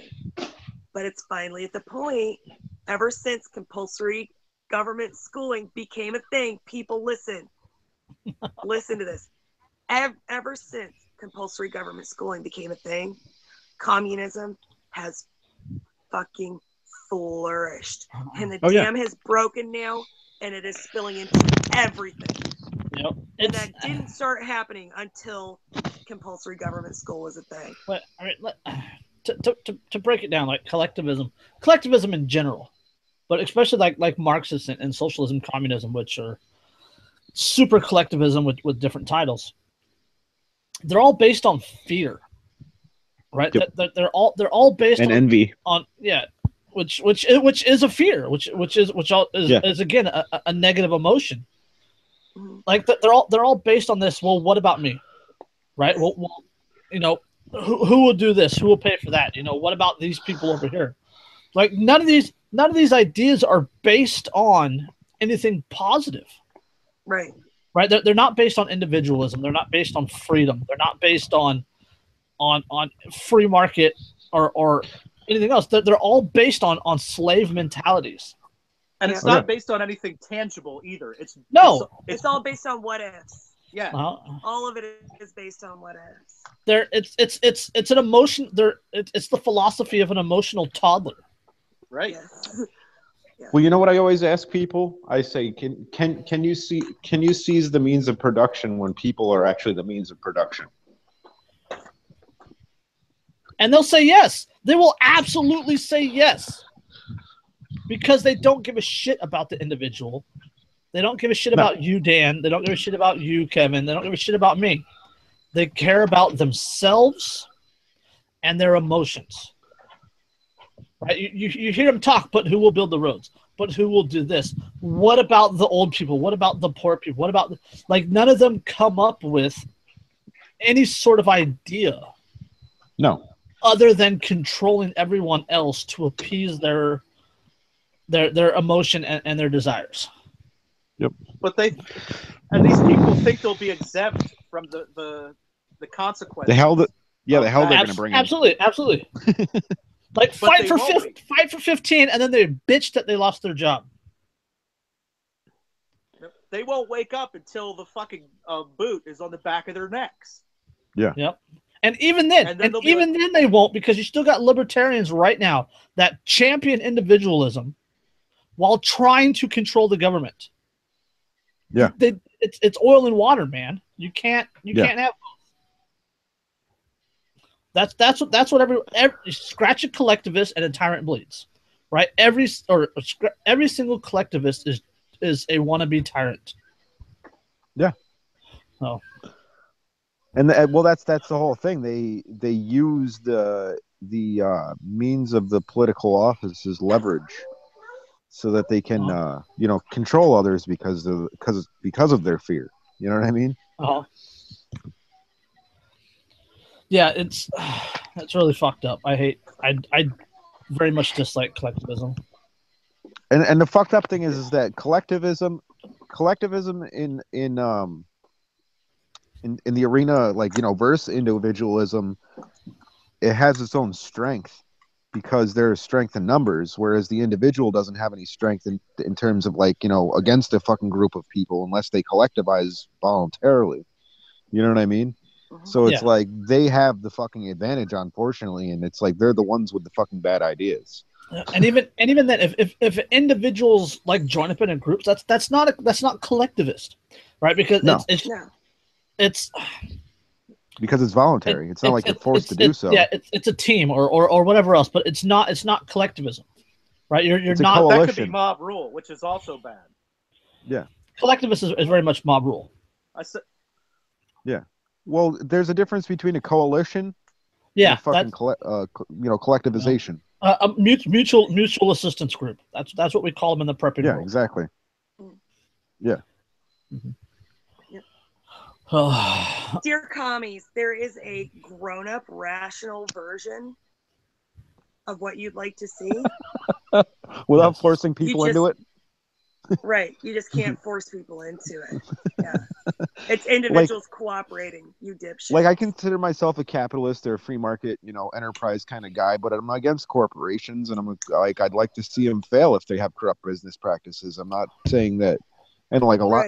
And, corporations are an offshoot They're of basically an arm of the government. Exactly. It's an offshoot of government because you have to go through government to apply for a fucking corporate license. You know what I mean? It's like, otherwise you wouldn't have one. And when the country was officially, established, so to speak, corporations were only allowed a charter for so many years to serve the general welfare of the public. And then they had to fucking either renew their charter or they had to fucking get out. It wasn't like it was a lifetime thing that they were just issued a license with protectionism, behind them. That's not how things worked. Oh, I think that now they've made it illegal to do business without their licenses. Yeah, they pay for the license every single day, Dan, through lobbying. Well, yeah, of course, but I mean, like, if you had to compare and contrast the two systems, whereas it was a charter-based system. Or it was like, okay, we give you a license to have fucking free reign and do whatever the hell you want. I'd opt for the charter system. You know what I mean? Right. Yeah. No. Yeah. Well, all right. If it came down to like a dichotomous choice, like you only could choose. Well, yeah, of course. Yeah. Yeah. Because, I mean, that's more beneficial to the people than, just giving somebody a license and being like, okay, we'll back you up if you fuck up. Right. It's not as beneficial as just staying the fuck out of it and letting people do what they absolutely. Would be. Yeah. But still, it's the lesser of two evils in that case. It's like the same thing as like the lesser of two evils would be like the Articles of the Confederation as opposed to the Constitution. Right. The Articles of Confederation were a much better deal for the average human being. Because there was less centralization of government. Yeah. Hell yeah. Yep, but way more freedom. Freedom is too dangerous for people to have, you guys. It's I mean, like, well, it's been the wildness and responsibility has been fucking like killed out of every human being. It's been schooled out of us. You know what I mean? But you have roads, Dan, and you have compulsory education. I know. And you have libraries. I shouldn't complain. You're free. You're free, Dan. You're free. And I have people willing to kill on my behalf, so it's all good. People know that we're crazy and that we just don't care because they had 13 whole years of obedience camp. They know what they're talking about. Obedience I was camp. talking to I like that one. I was talking to Steve Curtin about that. Hashtag, about how let's make it a hashtag. It's weird how some of us have like a certain like kind of spiritual immune system built into us where we're resistant to that kind of indoctrination. Yeah, and I've always been kind of a wild spirit, even when I was a kid. Yeah, exactly. Like some of us, like you just can't school it into us, and like we'll find our own way out of it, kind of thing. And like that's how I was. That plays into the idea that we're all individuals, right? Well, yeah, right? Because we don't think the same. Our brains don't work the same way. Yeah. Like you watched that. Did you watch that video I sent you earlier? The psychology of power. Yeah. Yep. Right from Storm Cloud's Gathering. Like, yeah. That is a must watch, in my opinion. Yeah. Like every single person should watch that. But like the go back to links public in the comments or whatever. I have before. I will again. Psychology of Power from Storm Cloud's Gathering. It's only part 1, but there was never a part 2. Yeah, I don't know. They stopped doing like work on their YouTube channel. The guy moved to Central America. He's homesteading. So he opted out. Essentially, is what it did. He escaped. Right on. More power to him. There's more important things than doing a YouTube channel. Aaron is a fantastic guy, and I appreciate everything that he has done. But I would say that. Oh, sorry, you weren't done. Okay. The schooling. Go back to the schooling. 13 years, 12,000 hours of indoctrination camp, as you put it, pumping kids full of propaganda. Obedience camp, right? Pumping kids full of propaganda and indoctrination tools, and telling them sit down, shut up, obey the law, do what the people in authority are telling you. Pavlovian training. Exactly. That's exactly what it is. Pavlovian training. It's and none of these kids are really taught the truth.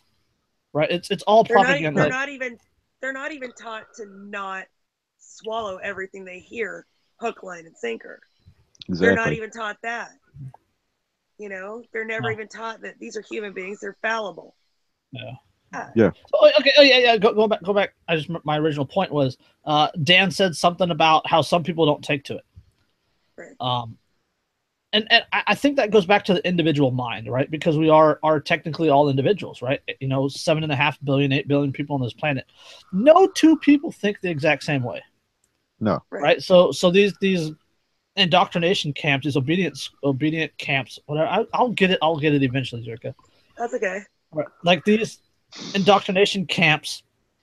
Obedience camps. Indoctrination schools, whatever you want to call them, propaganda factories. Yeah, that's always a good one.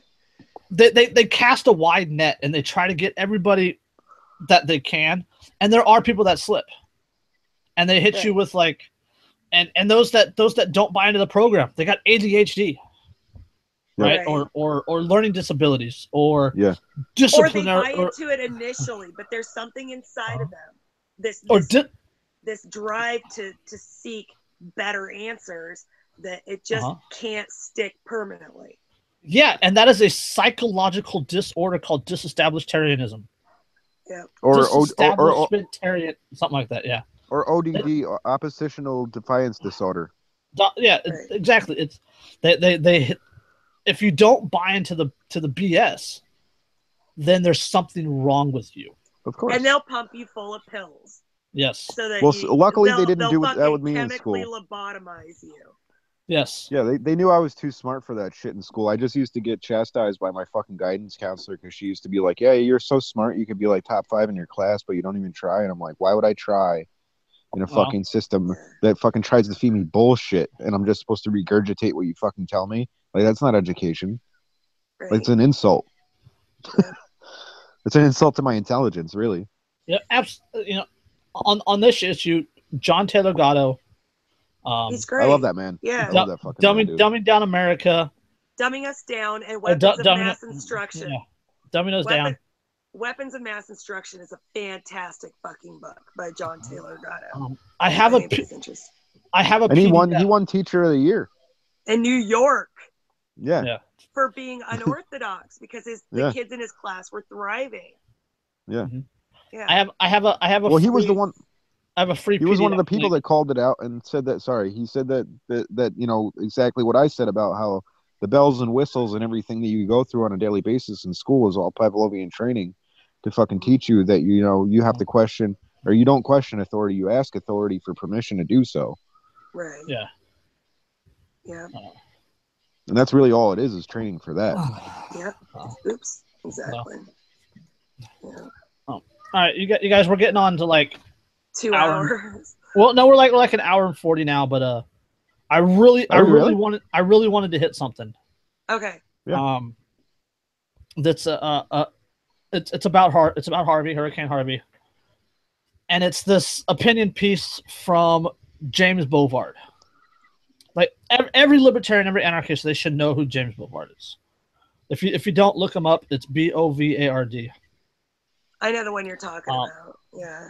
I think I shared that from your page. The Dear Texas, how many times do we have to rebuild the same house? Kevin and I both read that this weekend. Oh yeah. Yeah. Yeah. And it says Florida, you're next. I love it. Yeah, Florida, you're next. But it talks about the National Flood Insurance Program,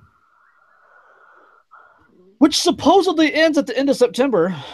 But so I just want to read a couple paragraphs real quick, you guys. It says 2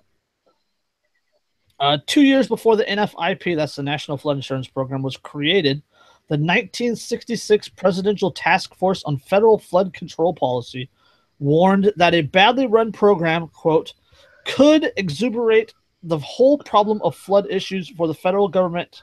To subsidize disaster insurance would be to invite economic waste of great magnitude. Mm-hmm. The sage that was back in the 60s, 66. Okay. The sage so that was under LBJ. Yeah, the sage advice was ignored. Instead, the NFIP embraced a flood, rebuild, and repeat model that has spawned almost $25 billion in debt.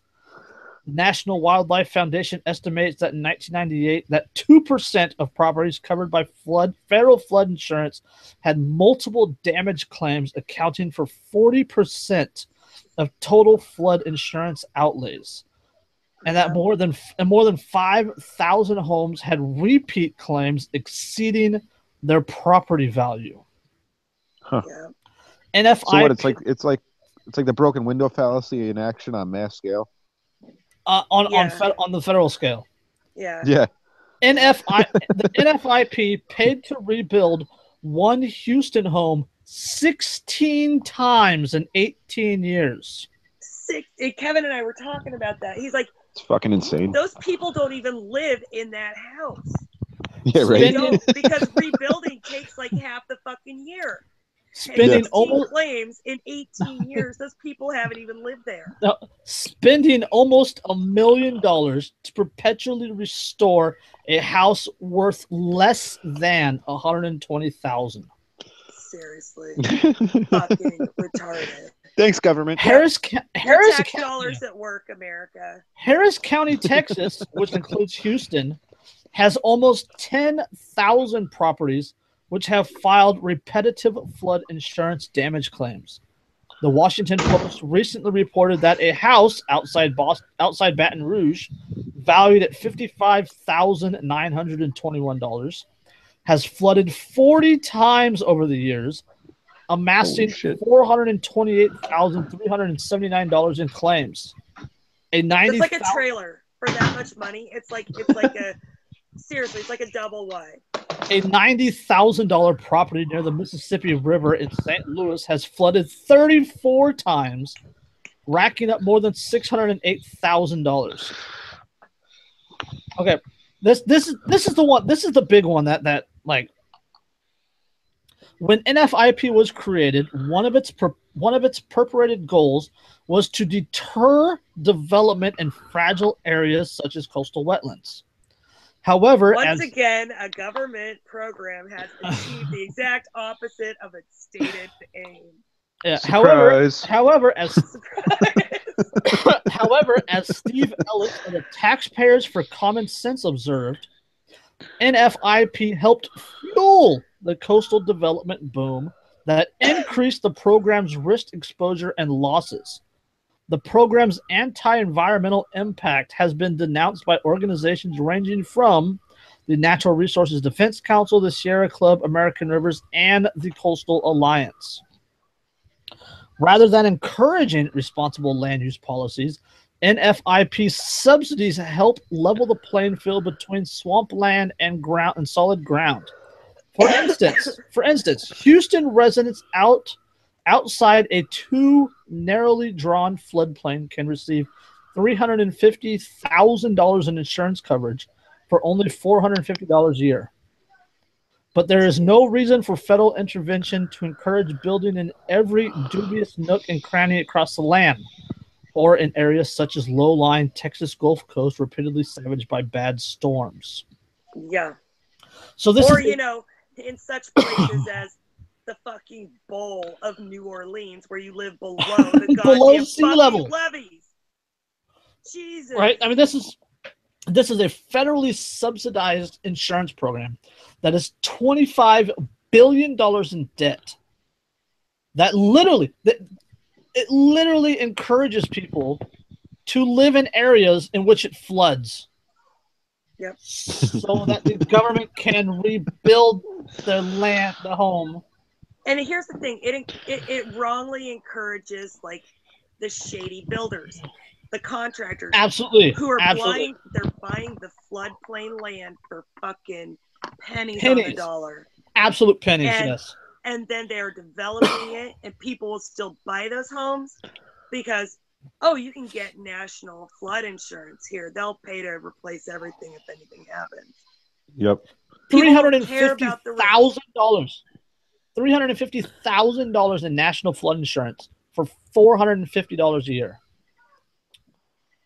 Oh, while we're on the topic of the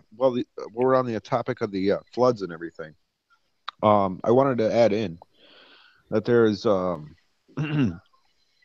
people say that, like, you know, voluntarism couldn't work and things like that, and humans don't, like, you know, fucking don't come together. Oh yeah. Over $100 million. Over $100 million in private donation money already. Well, that's what I mean. And then you got people volunteering to fucking help out and save people. You got companies like fucking I saw people in my Facebook Bass feed Pro talking donating about boats, stocking up and driving down there to help people. Well, that's what I mean. It's like, I mean, unfortunately, it takes natural disasters for people to kick in their, you know, humanitarian side. Some people. but nonetheless, it happens. You know what I mean? People, it's human nature to try and pull together and fucking try and help people up out of the fucking mud. You know what I mean? What's interesting is that the only really negative stories that have come out of this are about government officials halting private relief and rescue efforts. Yeah. The only people standing in the way of this voluntary action of people helping other people voluntarily is government. And people, you know how we always run into this. People say, well, but people don't help others because of the goddamn government. Because they're hindered from doing so. They get in your business. They want to tax it. They want to regulate it. The only one prime example of that is people being arrested for feeding the fucking homeless. Arrested for feeding or giving money to a panhandler. Right? I mean, exactly. They arrested. It's fucking crazy. They arrested a 90-year-old guy in Florida for feeding the homeless. Yeah. Yeah. If that doesn't tell you anything, I don't know what does. It's you know what I mean? It's like, and there's laws on the books against restaurants donating cooked food, right? There's laws against people giving fucking free haircuts to the homeless that are barbers. Walk behind any grocery store. Walk behind any grocery store, and you will see dumpsters full of good food. Yeah. But because of the laws on the books, they have to throw the food out under a certain date. And because of the same law, the food cannot be donated. Yeah. Not that I agree with the commies in France, but they did pass a decent law where it said that like any fucking no, that is not a decent law. There is no such thing as a decent law. Well, pretty much essentially they said that the grocery stores can donate their food that is on the verge of expiring to people that need it. They didn't pass a good law. They did one thing to get the fuck out of the way of the free money. Well, yeah, essentially. People helping each other. They didn't remove the law. They passed a new law saying that they could. Yeah. Oh. Yeah. So, which is fucking retarded. They should have just repealed the law until they couldn't. Magnanimously granting people permission to help. Yeah, permission. Right, exactly. Yeah, that's exactly. what it was. What the fuck? Permission. So. Yeah. Thank you, government. And thank you for allowing me the ability to do so. Our country is the best because people with food can give it to other people. Yeah. What the hell? Fucking madness. That gives me a good idea, though. It'd be absolute chaos if people fucking were actually unhindered from being able to help others. Oh, of course, because I'm absolutely certain. I'm absolutely certain that every single person out there rescuing people from the flooding, all their jet skis were completely registered and insured.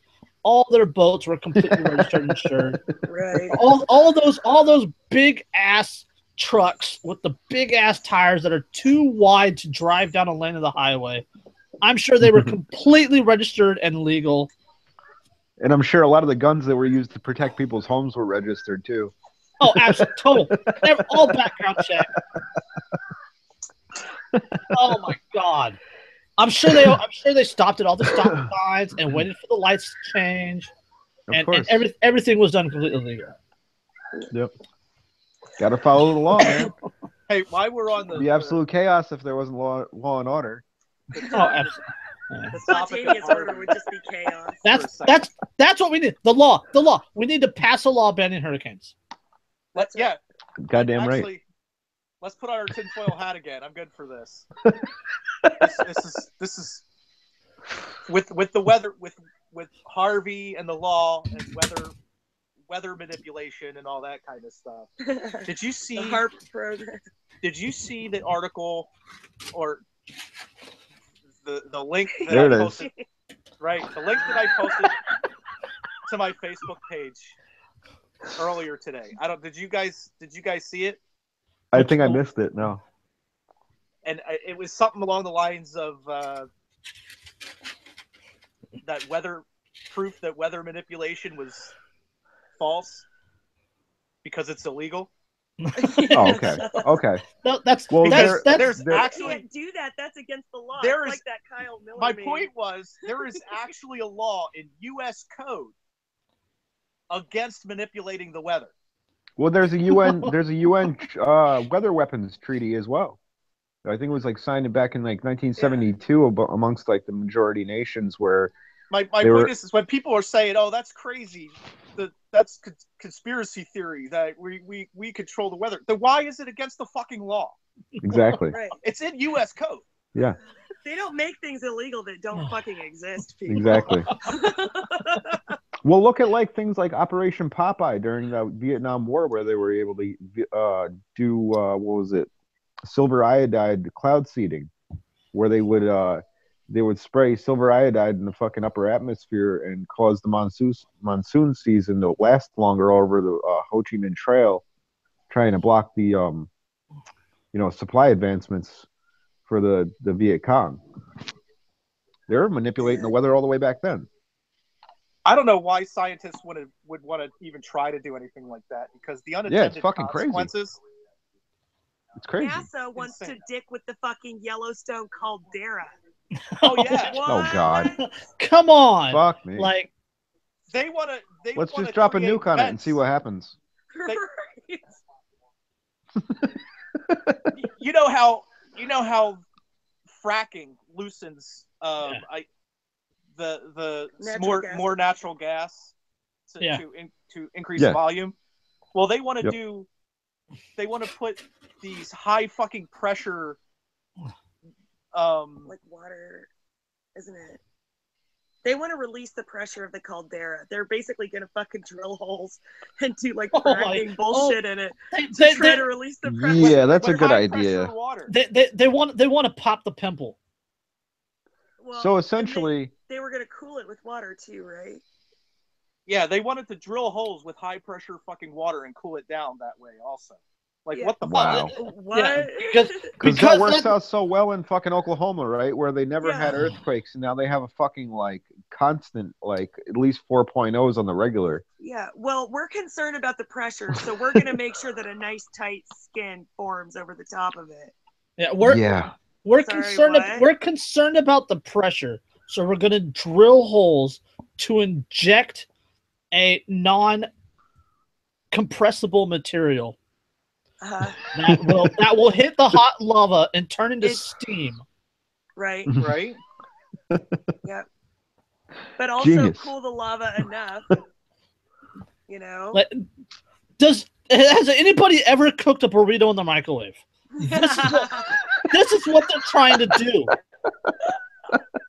You put a burrito in the microwave for longer than it says, and it blows up. That's what they're trying to do. Exactly. That's what Because they're that frozen center starts steaming. Oh Great my analogy. goodness. It gets pressure in it from the steam, and the whole thing fucking blows. Yep. Yeah. Oh, See, we I are fucking hate people. Well, you know what? microwave physicists, Fuck and it. we know more than NASA. God damn it. Fuck it. Hey, Let them blow the I'm caldera. not- Then we won't have to worry I'm about not government government anymore. funded. I'm not government funded, so I might actually be smarter Sweet than NASA. meteor of death. Yeah. September Right. 23rd. September 23rd, Yeah. bitches. It's supposed to end. Well, One can only hope.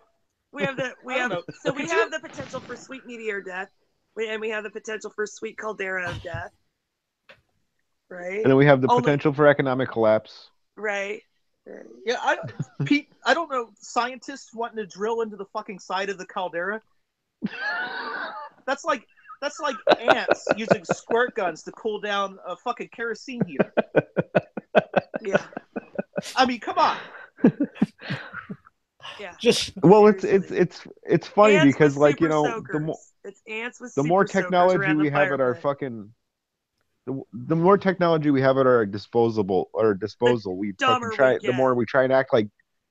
Well, yeah, not only that, but we try and act like gods too. Right. Yeah, I know. I mean, You know what I mean? It's like we think we can manipulate everything, and it's like gonna just fucking leave shit like- alone, dude. No kidding. I like and some- I bet you somebody- it's for insurance purposes too. I bet you. Like just because it's gonna fucking explode. Oh, I'm sure. It's gonna explode. Yeah. And Sooner they're or later. looking for somebody to fucking hang the blame on. So they're trying to figure out Yeah. something to make it like look like they're trying to do something. Yeah. Oh, I'm Yeah. sure. the caldera is a pressurized system, right? Meaning that to cause the earthquakes, to cause the geysers and all that good stuff, there is pressure building beneath the Earth's Right. crust. My Yes. point is their whole trying to manipulate the system in this way is futile because when that fucker blows, the world is done. Right.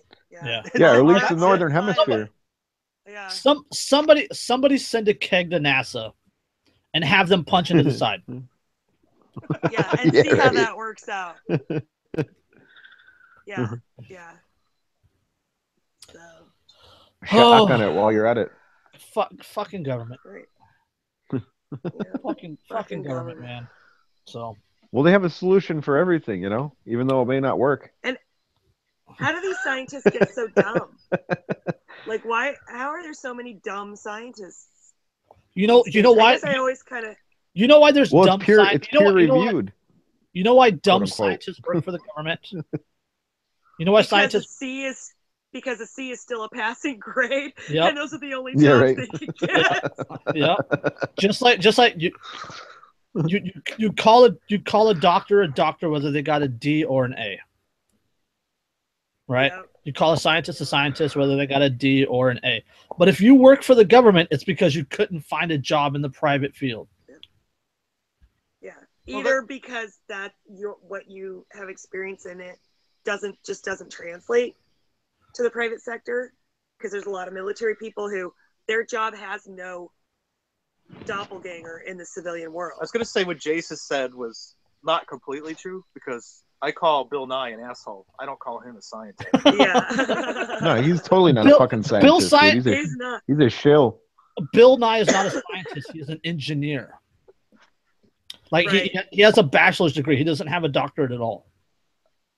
Right. Well, most scientists don't have doctorates. No. Yeah, masters. No, like Bill Nye doesn't even have like a science degree. Yeah. Well, a lot of the people that peddle the fucking global warming issue are all paid off, and it's because they can't get in on the warfare game. So it's like they got to make money elsewhere. So they fucking they seize on the fact that the Earth is constantly fucking changing. You can't say that like climate change is a fucking issue because climate has always fucking changed. And they like over the course of time, it always fucking does. Right, they become pet experts for powerful people to exploit. Yeah, exactly. For their own agendas. Yeah, and push the agenda. Yeah, and it's like and they use the whole global warming issue to manipulate and control people's activities and say, oh well, you can't wash your car in your driveway, you can't water your lawn, you fucking can't do you can't do this, you can't do that. To make people so afraid that we need a global one world government to fix it. Okay. Well, yeah, that ties into the whole like Agenda 21 and Agenda 2030 deal with the UN. Yep. Hey, okay. Do you know what the largest contributor to the greenhouse effect in the atmosphere is? Does anybody here know? Well, it's methane gas release from the fucking tundras thawing out. No. Oh. I mean what you're talking about. Oh. But no, I'll tell you. Oh. It's water vapor. Mm-hmm. Evaporation from the ocean. Water vapor. Yeah. The carbon dioxide in the atmosphere is such a fucking tiny part of the atmosphere. Oh, it's a fraction, dude. It's almost negligible. Yeah, and exactly. Most of the carbon dioxide in the atmosphere got there from volcanoes. Humans are nothing compared to volcanic activity. Well, not only that, but they say they say methane gas is far worse of a greenhouse gas than carbon dioxide is. Not only that, but plants take in carbon dioxide and release oxygen. So it's like a part of the whole cycle of, it's the ecosystem of life, really. Exactly. Yeah. I mean, just in the last 30 seconds, we completely tore the fucking whole argument apart. Oh. And it's easy to do if you know the most basic things about chemistry. Like, this is like fucking high school level chemistry. Yeah, it doesn't take a genius. I mean, it just takes idiots to manipulate, and that's all. And then they buy into it, and then they fucking regurgitate it. And from analyzing ice core samples from millions of years ago, carbon dioxide was 4 times the amount in the atmosphere than it is today. Yeah. Right. And that's when those are the time periods that they find those enormous plant, like foliage fossils of the huge plants.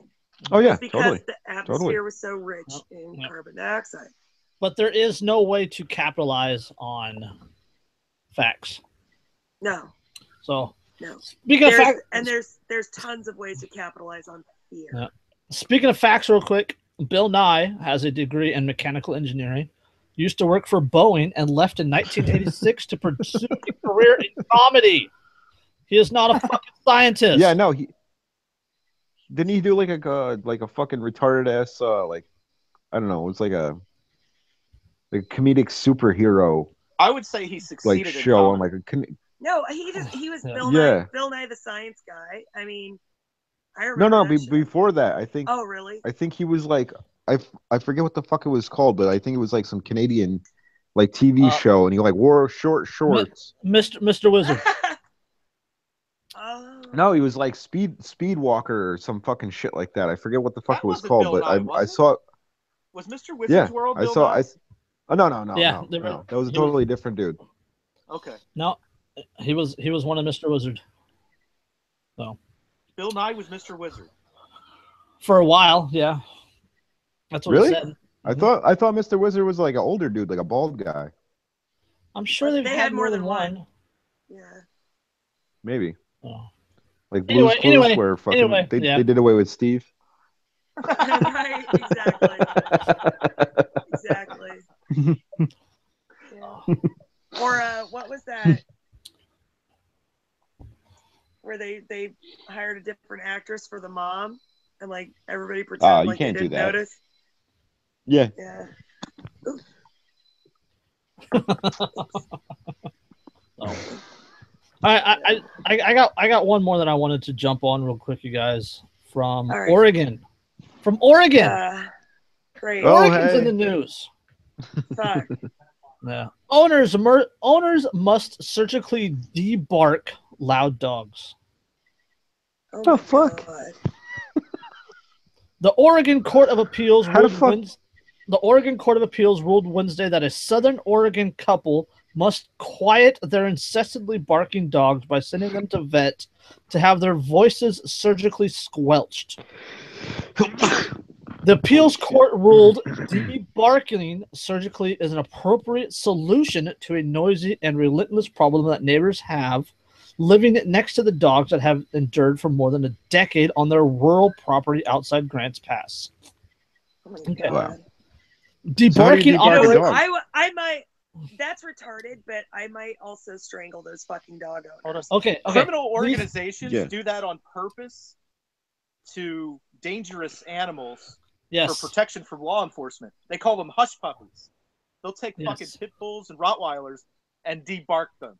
So when the cops break in, there's no warning. They There's just no get torn warning. apart. Right. The dogs just attack them. I'm not saying. So I'm in what? favor. How do you do? Okay, so How the fuck do you debark a dog though? Like, what do you do? Like Okay. fucking cauterize They, like, their take out fucking some like voice vocal box. cords or something? Yeah, The- remove the- their vocal cords. the surgery involves cutting the Wow. vocal cords. Opponents say removing the dog or cat's primary means of communication is cruel and unnecessary. Yeah, it says Wow. it's essentially it's cutting the vocal cords. That's fucked That's up. what it is. why do these people even own dogs, though? They- Like, side note, No. I don't understand why people do Okay, these people they're not little yappy dogs. Okay, they're not fucking chihuahuas in an apartment or nothing like that. These are large working dogs that they use on their farm to protect their livestock from predators. Gotcha. Holy shit. Gotcha. So then, Yes. And a court order? so then they that serves a purpose. It's not like Yeah, It's right. it absolutely serves a purpose. So the But- dogs were alerting to predators frequently, Uh-huh. and the neighbors bitched. And the neighbors bitched. How long are Oregonians going to put up with these fucking idiot judges that make these Yeah, fucking seriously. dictatorial rulings? You know that are why? completely crazy. You know why they do? It's because Oregon has the same problem that Washington and California have. They are ruled by the urban liberal population. Yeah, Virginia has the same problem. It's Virginia Beach. New York has the same problem too. Yeah, Virginia Absolutely. Beach and Alexandria run all of Virginia. Yep. And NYC runs Because that the majority state. of LA and San Yeah, the Francisco run majority here. of- The Portland area runs Oregon. The Seattle area runs Washington.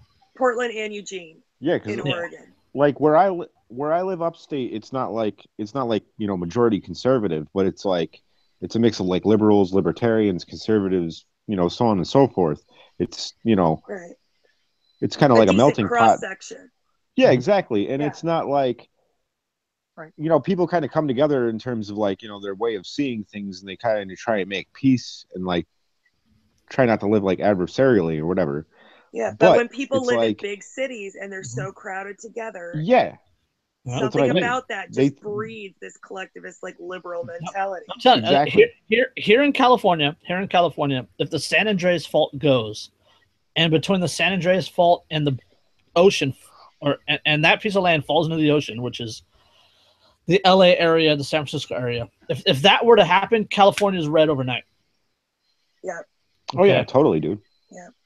It's the same Absolutely. thing with like New York. Like if you separated upstate New York from downstate, like NYC and like Westchester and Rockland County, like from there down, Mhm. it's all totally fucking red state, pretty much, except for like Syracuse area and Buffalo and like the major city areas. Yeah. Maybe Albany too, but I yeah. read this. Sorry, go ahead, Kev. I speaking of animals, I read this article yesterday that really fucking pissed me off. It was about a family that had come home from church and found their family dog dying on the fucking front porch with a note, a gunshot wound. A note from the cop saying, "Oh, I shot you, dog." And wow. the cops weren't even responding to their house; they were responding to a domestic disturbance at the neighbor's house. Right, and they walked over, ignored the beware of dogs. What the fuck? To knock on the door and see if there were any witnesses, and the dog startled the cop, and the cop shot the dog. Yeah, but you know what the fucked up thing is that pisses me the fuck off about this whole thing is if you shoot a fucking police dog, you're charged with fucking shooting an officer. If you fucking, I was telling Derek yesterday, if a police shoots your dog, it's a totally different fucking story. Sorry, I tough feared luck. for my life. Oh, I'm sorry, my bad. Yeah. I was telling Derek that bullshit, if that dude. happened to us, we don't have a dog, but if that happened to us, she would have to hit me with a baseball bat because I would get my fucking gun and I would go looking for that cop. I would seriously, I would shoot that motherfucker for doing absolutely. Because I mean, like, when you have a pet like that, dude, it's like a family member. It's not like just an animal. Yeah. Exactly. Yeah. Right. They can treat their canines like they're fucking brothers in the force, but we can't see our pets as family members and consider it murder when they shoot them. Yeah. Get fucked. Well, it's not a human. And even if it is a human, fucking suck it up because we're the authority. But if you want to fucking go the technical route, it's my fucking property that you destroyed. Exactly. Yeah. And if it were Texas, I'd be fucking justified in shooting you. Yeah. Well, there's, I think, what was it, Indiana? I think, Indiana, Indiana ruled that, the guy that shot the two cops when they did a no-knock raid on his house, it was the wrong house, and he shot both of the cops, and he fucking was freed on all the charges. You can't just fuck with people. You can't shoot at people. You can't scare people in the middle of the night and expect them to not fucking defend themselves. Sorry. Yeah. Oh, well, you're the cops, so you can just come in my house whenever you want. It's cool. Yeah. Like, you know what I mean? It's like I'm supposed to, I like, don't there's even a thing have training, called a warrant right? for a reason. Yeah, like I don't even have training, but I'm supposed to stay calm when you have a gun pointed in my face. But let you even suspect that I have a gun in my house. Yep. And let me make one fast movement in any direction, and you get to gun me down because you feared for your highly trained life. Get fucked. Yeah, the law in Indiana says it authorizes people to protect themselves or their property by using deadly force in response to unlawful intrusions by a public servant.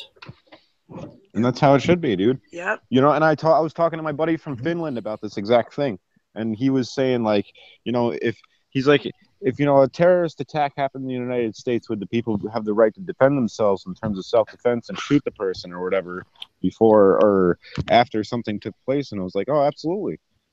I mean, in some states anyway. Yeah. In some places. Yeah, in some places. But and I was like, some places will even go as far as to grant you the right to fucking defend your home from police officers intruding without a warrant. Right. I was like, and that's you have the right. You know what to I mean? I was like, in every state. But if you use a gun in some states, you're going to get weapons charges. Right. Yep. Right. Yeah. But, so he was saying in Finland, he was saying in Finland, it's like you have to it's highly restricted in terms of owning firearms. And even if you kill somebody in self-defense, that you know is breaking and entering in your home, and you're just defending your family, you can be charged with homicide. Yeah. Yeah. Well, that's crazy. They need to shake. You know what I mean? Shake that old fucking Soviet bloc off.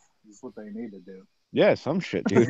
It's crazy. And he's like, that's kind of what he's like. I admire the fact that you know, you guys as Americans have the right to self-defense. He's like, because the rest of the world pretty much doesn't have that. Well, you have the right. Every individual on this planet has that right. Isn't it Switzerland? Well, absolutely, you have that right. But interferes with that right to different degrees. What fucking country is it where it's mandated that everybody own a gun? Switzerland. Is it Switzerland? Yeah. Yeah. Yep. Yeah, and you have to do a couple of years of military training as well. I think it's compulsory. Yeah, there's compulsory service, mandatory minimum service or whatever. But it's not like you got to serve in the military and like, you know, go and like fucking front fight on like, you know, like do like combat tours or anything. Like it's just, you know, military training. Yeah. Well, yeah, they want to know that you know how to handle a weapon and stuff like that. But yeah. And it's just kind of ironic that that's like, you know, the bankers' capital of the fucking world that, you know, those people are the only ones that are allowed to own guns the way they do. Yeah. Carry them wherever they want at all times. And Switzerland's always remained neutral too. Kind of ironic. Yeah. Well, a lot of that is topography. Right, exactly. A lot of that is topography. Easy to do when you're almost completely surrounded by mountain ranges. Right. Nobody can march an army into your territory. Well, that and the fact that the World Bank and the IMF are located there too, but yeah. Well, that's why those are all located there, because they're almost unassailable by regular armies. Mm. You know, the armies that have to transport people over the ground to a certain location. And have supply lines and everything else. Right. Switzerland is extremely safe from that kind of military action, which is why it's been controlled and manipulated to be this safe haven for, you know, all these huge banks and all of that. Yeah. Wasn't there something about World War II with Switzerland placing explosives in the mountain passes leading into their country, and they were like, if anybody invaded, that they would blow the passes and trap them inside? That wouldn't surprise me at all. That would be a really smart strategic move. If they didn't do that, I would think they were fucking stupid. Yeah. Yeah. Yeah, right. Either way, yeah. So, all right, we've been on about 2 hours, you guys. 2 hours 15 now. So it's been fun. It has been fun. It was a good talk. It went quick. Shit, that went fast. I know it did. Yeah, it went real fast. We covered a lot though. Like it went just like it was really smooth. It went really, really fast. So. Sorry, Mark didn't get to join us, but he did message me and tell everybody to say hi. Or Melissa. Or Melissa. She never messaged me. One of these days back, we'll have the whole entire. One of these days we'll have the whole entire crew together. Again, I know it's been a long time since all of us have been on. Yeah, but we still kill it nonetheless. It's all good. Yeah. Well, I mean, we got the pretty people. We got the not a fed, and we got the guy that does all the work and brings the links. So we're good. We're good. We got our bases covered. We do. So. Jason's our bull. So he carries the load for us. He's the oxen. Well, he makes the pretty people look good. That's what it is. That's right. That's you and me, Dan. We're just here to look pretty. I believe the Dan's Inner Monologue meme. Right. Yes. That can be our we forgot. Quote. We can do Dan's Inner Monologue for our closing quotes. That, you know what, dude? That is perfect. I still have them saved on my phone. You know. Okay. Dan's Inner Monologue. If you guys don't know what it is, go check out Dan Hodor, Hodor. They're on his wall. I made them for some strange reason, and I think it was the I'm your picture. Muse.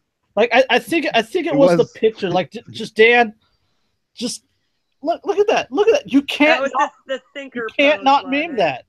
Yeah. So let's see. I'll pick a good one. I do provide quality material. Okay. Dan's Inner Monologue. Thought number 110. Bong. Bong. Biong. Bong. Bongaga. Bong. Bong. Bong is a funny word. So. And that is my train of thought when I'm high, too. Everything's a funny word if you say it often enough in a row. Milk is a fucking weird word.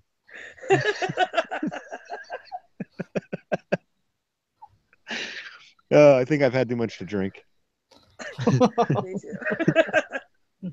Dan's Inner Monologue, thought number 55. How many horseflies does it take to make a horse actually fly? That's happened, right? It has to have happened, or why would they call it a horsefly? Holy shit! Holy shit! Houseflies. How many houseflies would it take to carry a house?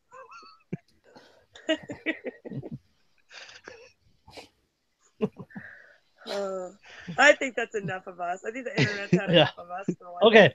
All right. So again, we are Anarchy Among Friends. Roundtable discussion, episode 16. Hashtag snafu. Woo! I think snafu was an appropriately named for this time. Yes.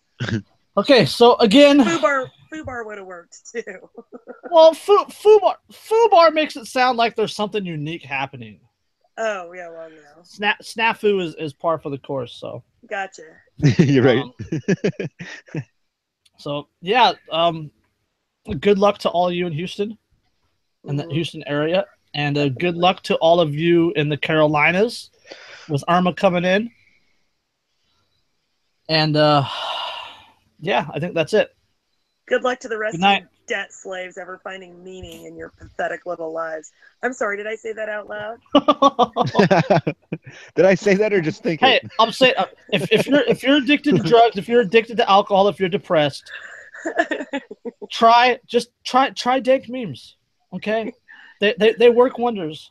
They do. Dank memes make everything. Or try better. dank memes with in mix with the drugs and alcohol. That works too. That's the best. Yeah. So. All right. All right. All right. Peace, love, anarchy. Peace out.